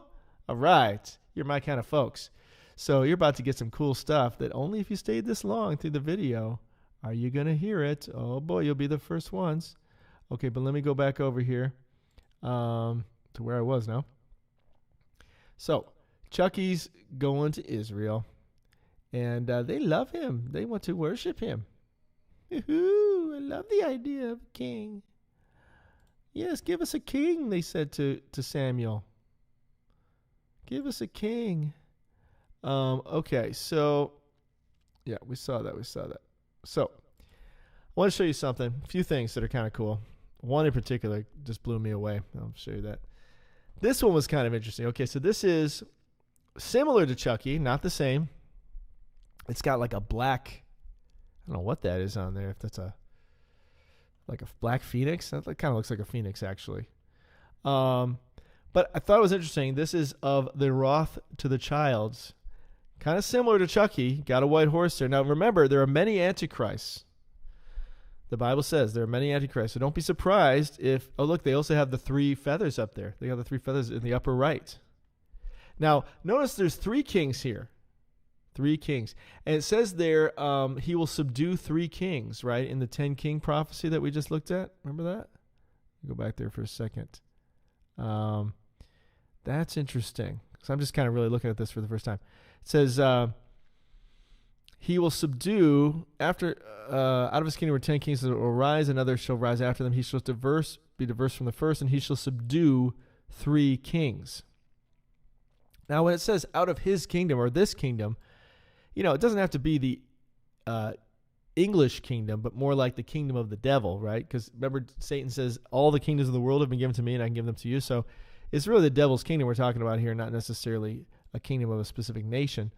But it says he will subdue 3 kings. They will receive their power for 1 hour with the beast. So that's kind of interesting. So going back over here, you see in this coat of arms, similar to Chucky's, not the same, but similar, has 3 kings, not just 1 king. And one has the phoenix in the middle. The one on the left almost looks like elephant elephant trunks, but they have 3 holes instead of 1, or instead of 2, I guess. Does the elephant have 2? I think they have 2, right? Then you got the 3 feathers on the right. Then you've got the white horse. Now, he's not chained at all, that white horse. Kind of interesting. Then you've got the lion, of course. But look at the hands. Remember, it says, in his hand he held a bow. And we track that down to mean poison arrow. And look at the hand is literally gripping 1, 2, 3, 4, 5, looks like in each hand, poison arrows, perhaps. So I thought that was kind of interesting. And that is of the wrath to the child's, a Jewish family. So something to consider there in terms of the Antichrist and the end times and some of the people that may be behind the Black Prince. See, maybe the Black Prince over there with the 3 flags, maybe that's one of the kings that they run, the one on the right-hand side, that's Chucky. And then maybe you got somebody over here with the Jewish star. See, this one has a Jewish star on the left-hand side with the trunks. It's got a Jewish star in the middle. And then you got the phoenix there. Wow, I'm just noticing more things the more I look at it. Okay. Here's the big one, guys. Check this out. Oh, boy. Oh, boy. Man, this is cool. All right, let me first back this out. Okay, so this is Chucky's. This is Chucky. This is Chucky. This was on the side of his carriage, his royal carriage of the Black Prince that brought him into to get crowned. It's got the black ruby of the Black Prince in the middle of the crown. We talked a lot about this. It's got the rider on the white horse underneath with the bow in his hand with the arrow, the point pointing up because he's being given the arrow from the dragon on the ground versus stabbing the dragon. And then we talked about all the other connections. The 10 kings are in here as well, though this now has 7 kings, so maybe he subdued the other 3. But that's interesting. So anyway, come a little bit closer. You're my kind of... Okay, so he's got the red dragon, right, draping him, and the leopard spots, right, body like a leopard. But check this out. And somebody pointed this out to me. I'm so thankful. Someone in the comments. Again, I'm not remembering exactly who, so forgive me for that. I get so many comments, and I'm just, when one grabs me, I'm like, oh, wow, that's awesome. So thank you for sharing it. Feel free to identify yourself, though, in the comments. It was me. Now I'll get like 10 people saying it's me. But anyway, check this out. So let me read you a scripture here. You're like, what are you looking at, Mikhail? Okay, so let me read you a scripture here. Revelation 13. Okay, so it says, I stood on the sea, sand of the sea, and saw a beast rise out of the sea. We've talked about the connections with the sea and Chucky because he's literally surrounded by water, so he has to come from the sea. Having 7 heads and 10 horns, and upon his horns 10 crowns, and upon his heads the name of blasphemy. Then it says, and the beast which I saw was like unto a leopard, right? We saw that with his robe. It was leopard spots. And his feet were as the feet of a bear. Okay, now track with that for a second. Because notice they kind of put that in italics, as the feet of a bear. Because it doesn't exactly say that. So, and his mouth as the mouth of a lion, which the UK is associated with the lion, and being the king. The lion is the king. And the dragon gave him his power and his seat and great authority. Now, let's go down here a little bit further. Look at this. It says, and the bee. Okay, I'm going to go down further. The beast which I saw was like unto a leopard. And, okay, so it says, and his feet. Let me just make sure this word is feet. Oh, man, when I saw this, I was like, what? No way. Blows me away. Puss and boots. Okay, so footstool. Okay, so here's the thing. It can mean foot. It can be footstool. A foot. So it's figuratively or literally. It says footstool. Okay, kind of intriguing, right? So let's go back here for a second. This is all leading to something, of course. And his feet or pus, the foot or the footstool were as, and then see they add the feet in there, but the feet is not really in the original. There's no word there. So we're as bear or footstool. Okay, let me just show what it actually means. Oh wait, hold on a second. My computer's going really slow, so it's like catch up. Okay, let's go up here. All right, so here, the foot or footstool, or figuratively footstool. Come back over here for a second. Sorry, it's going slow. Go down. As, when, as, like, as if, okay. As if, as when, okay. So you got all that. So the footstool, a footstool, like, and now it doesn't say the feet of a bear. They add that back in. So they put feet in there twice when it's only in there once. Or even foot. It's not even feet, it's foot. More like footstool. And then that just literally means bear, okay? So check this out. When we go back to this image here, tell me what you see. Tell me what you see. Can anybody see a bear? I can hardly bear it. Just looking at it. Can anybody see a bear? And then I'm going to tell you where it is. But first I want to just see if you can see it. Can anybody see it? Some of you will just say yes. Can anybody see a bear in this picture? Look under. Look between his feet. Okay? Can anyone see a bear? Anyone? Bueller? Ooh, what happened? What happened? Oh, now it's going to the video because I'm on the video screen. You can see it? You see it? Jules says she sees it. Vicky says yes. Okay, let me show you the bear. Because when I first looked at it, I didn't see it. I was kind of like, bear? Where's there a bear? Because I'm looking at the gold and I'm trying to look for a bear in there. Loretta says yes. You can see the bear. Okay. So I'm looking in there. So I'll tell you what I saw first before I show you the bear. Jeannie says I don't. That's okay, Jeannie. I was the same way. Black bear. Black bear sitting in the dead of night. Okay, so let me show you this. Wait, not that one. This one. No, is it that one? Okay. Before I show you the bear, first I want to show you the people. So look at this. So what I didn't see the bear right away. What caught me first actually were the silhouettes of two faces. Can you see the silhouettes of two faces here? Anybody see silhouettes of two faces? I'll give you a chance to find it before I point them out to you. Because it's funner that way. Does anybody see the silhouettes of two faces? Two faces. Now remember, on their invitation card, they had these green men. Green men. Now it might help if you darken your screen a little bit, actually, because it's a silhouette, right? It's a silhouette. You see the two faces, Jules? And they're hideous? Yeah, kind of like devils would be. Yeah, okay. So the two faces, just to show you the two faces first, and then I'll show you the bear. Going back over there. This is cool, isn't it? It's cool stuff. Let me go back over to where we were there. So yeah, if you darken the screen, you can see the faces a little bit better. Because if it gets too bright, you don't see it as a silhouette anymore. Okay, so the two faces, I don't know if you can see my mouse. Can you see my mouse? Yeah, I don't think you can see my mouse, so I'm just going to tell you where they are.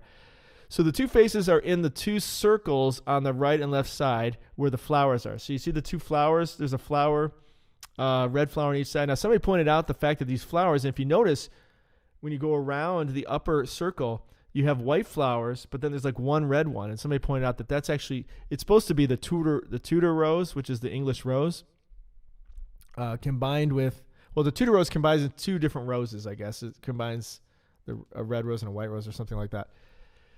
But it's actually looks just like the poppy flower, too, drugs. And you know they're going to be using pharmakia to get their job done, Revelation 18, as they've already been using. They tested it out, and now they're going for the kill. the big kill. I mean, they did kill a lot, and they're pretty happy about that. What you got to remember, guys, is these guys, they think this is awesome. They think this is building their utopia. So some of them are actually deluded enough to think that, like Thanos, if I kill half the population, that'll help the world. So they think they're helping the world. They're helping the earth. So what they just did with the poison, that's already killing so many people who have VAIDS now as a result, and so many other problems. But anyway, so someone pointed out that it kind of looks like a poppy plant, which could relate to the pharma of the Kia as well.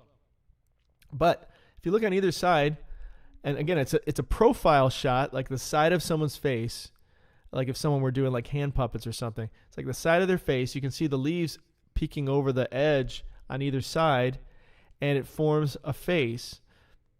Where the shamrock is, it's like this. The middle leaf of the shamrock is like the nose, and then those two leaves on the bottom are kind of like the lips. And so you kind of have a profile, kind of the Green Man, or of the of Pan, the Panic, and all that they had there. Okay, so I just want to show you those. So that's what I saw first. Actually, when they were telling me to look for a bear, I ended up seeing those guys. But I want to show you the bear. Oh man, because that is prophecy fulfilled. Who knows? Those guys might be prophecy fulfilled too. We think of another prophecy. All right, so where's the bear? Where's the bear? Let me zoom in a little bit more. You're getting up close there too. Okay, let me move this over a little bit so you can have a better view of this. Grin and bear it. Okay, so here's the bear, guys. No, it's not on the lion, okay? So don't look on the lion's body. It's not on the lion's body, and it's not on this gold ring going around. It's not on anything. It's actually the outline of a bear that's between the legs, okay? So you can see the head of the bear. It's sort of the side, like looking at a bear from the side. The head is on the right side by his left foot, I guess that is. You see the one leg of the bear kind of in between the heel of the foot and that little leaf coming off there of the gold. And then the other two legs, one would kind of be in between that leaf of gold, and then this ribbon here would be kind of the other leg, you could say, and then you see the back. So it's kind of like if you looked at a bear from the side, you see the snout of the bear is right there between the heel and the thigh of the left leg. Okay, and then his head goes up there, and you follow it along, and you see the end of the bear there. And if you can't see it, come to the after video chat, and I'll make sure you can see it from there. But man, when I saw that, I was like, no way, dude, no way. That just blew my mind. So you got a black bear right there, right at the footstool, and here's the footstool of the lion. Is that not amazing? Does that not blow your mind? And it was done on purpose. You can tell it was done on purpose because it's not in the original. It's not in the one of him as the prince. And it's not in the, I'll show you the prince one in a second, but it's not in that one. It was done on purpose. And if you look over at the horse, it's completely different. And even the ribbon is angled differently. So look at how the ribbon is angled for the horse. It's angled more down. And this ribbon, they kind of angled it up on the left side to make it look more like the bear there. So they did it on purpose. It's just not an accident that just happened. Or if it is, then it's providence. But either way, he's got a bear at his footstool, at his foot. So that is, that's off the charts, man. That's off the charts. Unbelievable. All right, so that was a special thing just for you guys who stuck around. Wanted to encourage you.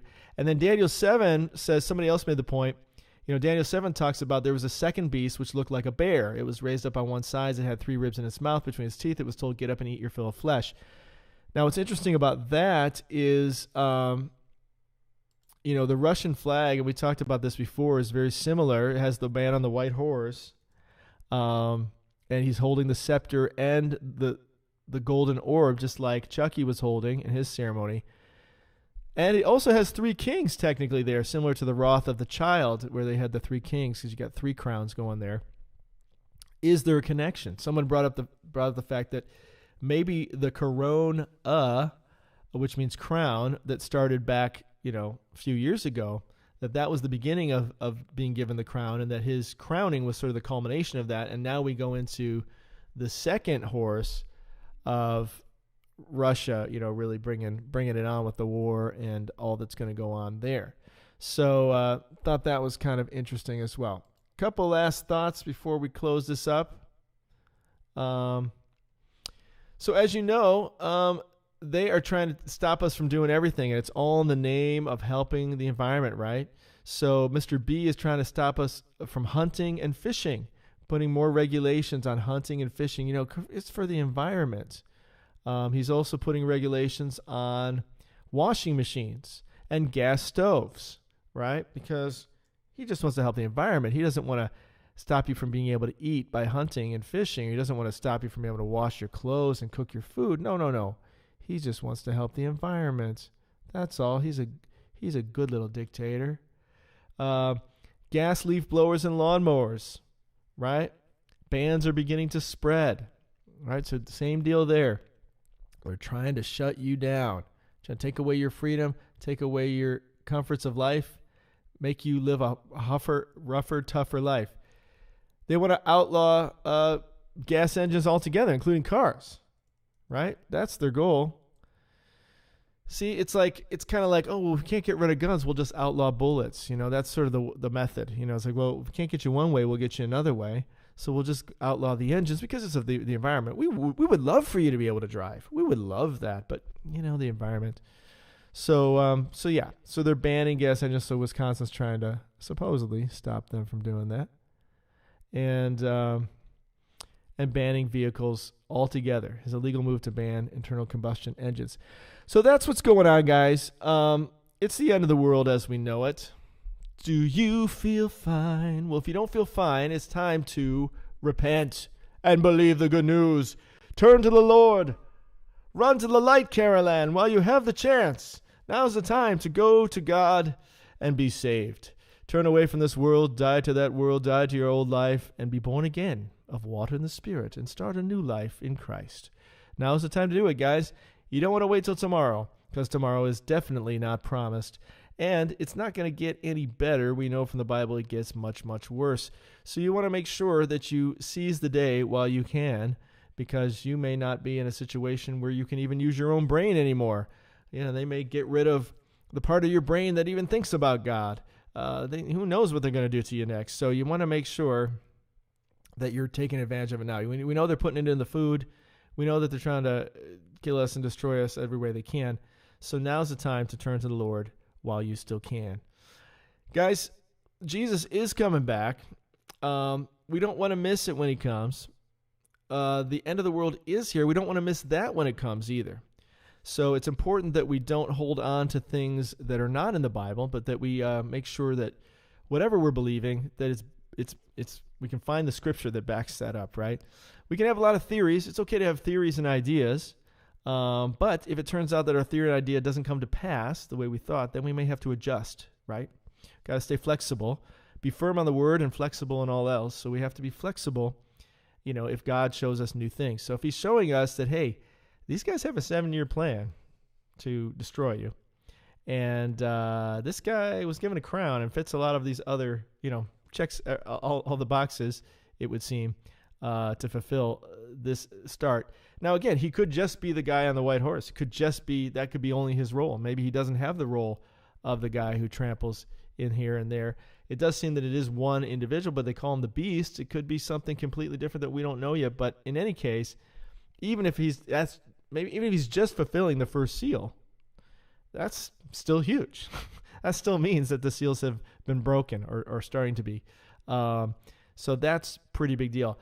I think something that you have to keep in mind is we're kind of looking for this big, grandiose kickoff. Like, no, it's going to be, you're going to know it. Oh, you'll know when it happens. Okay, there's no scripture that says that. I don't know any scripture that says you'll know when it happens. But there are scriptures that say what's going to happen. And so I think we have to take a look at those scriptures. And I'm trying to see if I can open that up here, Revelation 6, if I still have it open. I think it's his first one. Here it is. In Revelation 6, it does say that he had a thunderous voice when he opened the seal. It doesn't mean we're going to hear that voice. That could just be in heaven. There's been a lot of thunder going on. I mean, so we don't know. But other than that, it's just a guy who's on a white horse and has a bow and is given a crown and goes out to conquer. That's it, right? It's not particularly eventful. It's not like an earthquake or the sun turns black and all this kind of stuff. That is going to happen, but we don't know in what order, right? So in terms of the first seal being broken, if you're looking for like this big, the first seal has been broken, you're probably not going to get that. Again, the Pharisees didn't know the Messiah when he was standing right in front of them. They said, go look it up. No prophet comes out of Galilee. Well, obviously they didn't look it up because a prophet does come out of Galilee, Isaiah 9, right? Galilee of the Gentiles. He will be called Wonderful Counselor, Mighty God, Prince of Peace, Everlasting Father. But they didn't look it up. They just assumed. So we can't assume things, guys. We got to look it up. We got to go back to our Bibles and look it up and say, a lot of things connecting here. Maybe I should consider this as a possibility. Doesn't mean, hey, might turn out we're wrong. Might turn out to be something else. But better that you're open to it and consider it than to close your eyes to it and your ears to it, because he who has ears to hear and eyes to see, right? We got to make sure that we were made flexible to what God's revealing. And if this is the 7 years, well, then it's logical. Okay, I mean, time doesn't stop, right? It's not like we're going to pause at year, the third year in, and then suddenly the 7 years begin, and then it wouldn't be 7 years anymore, right? So if this is indeed the 7 years, which a lot of other things seem to point to that being the case, including Jesus' crucifixion and resurrection, then I think we got to take an honest and fair look at what's happening and consider that this could indeed be what we've been waiting for. Guys, it's been awesome hanging out with you today.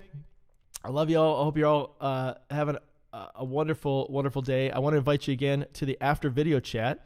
Just click the first link in the description here, MakayoMinistries.com, or you can type that into your web address and join us in the fellowship. We would love to have you there. We hang out there 24/7. We don't just do these videos. That's why sometimes you're like, well, where's he been for a week? Well, I've been over in the fellowship helping people over there. So if you come over there, you'll get a lot more out of your week than just this one video. Of course, these videos are pretty long, so it might take you a week to get through one of these videos. But in any case, come on over to the fellowship. I'm going to be there in the after video chat room. Again, when you go there, you will go into the welcome room. You'll be confused. That's okay. Everybody is. You'll be overwhelmed. You'll say, oh, I don't know how to use this. Discord. That's okay. Everybody feels that way, but it's worth it. Okay. Stick around. Don't give up. Don't give up so easily. Right. Don't be strong. Hang in there. It's going to work out. And then click on the left-hand sidebar. You'll see the after video chat, and you can join us there. Trish and Michelle are already in there. I'm already in there, and I'm looking forward to seeing you in there as well. So come on over there. Ask me any questions or thoughts, or if you disagree or think, no, you're crazy, there's no way the 7 years have started, then give me your biblical argument for that, okay? But we are at a point now where we got to get past our theories, and we got to look at the Bible, right, and say, okay, I thought it was going to be like this. I thought it would be Gruesome Newsom or someone who looked more like a Hollywood Antichrist, or I thought it was going to be this. Hey, that's fine. We all have those thoughts. There's a reason they predicted programming us that way, because they want us to think a certain way. They don't want us to see it coming. They want it to be kind of secretive and only if you're really paying attention. Loretta's in there too. Woohoo! All right, so come on over and join us, guys. I look forward to talking to you over in the after video chat. Guys, I'm loving you. I'm wishing you all the best and all the blessed. And guys, get right with God. Now's the time. Jesus is coming back, and you don't want to be like, well, I was about to get right with you, but I was busy watching videos. No. Don't be busy watching videos. The videos are great, but that's only to lead us to our relationship with God. And then make sure you're doing the will of God when he returns, right? Don't just be sitting around on the couch eating potato chips. Make sure that you are actively living for the Lord, because he wants to find you doing his will when he returns. Amen. Guys, I love you. Wishing you all the best, all the blessed, and Maranatha.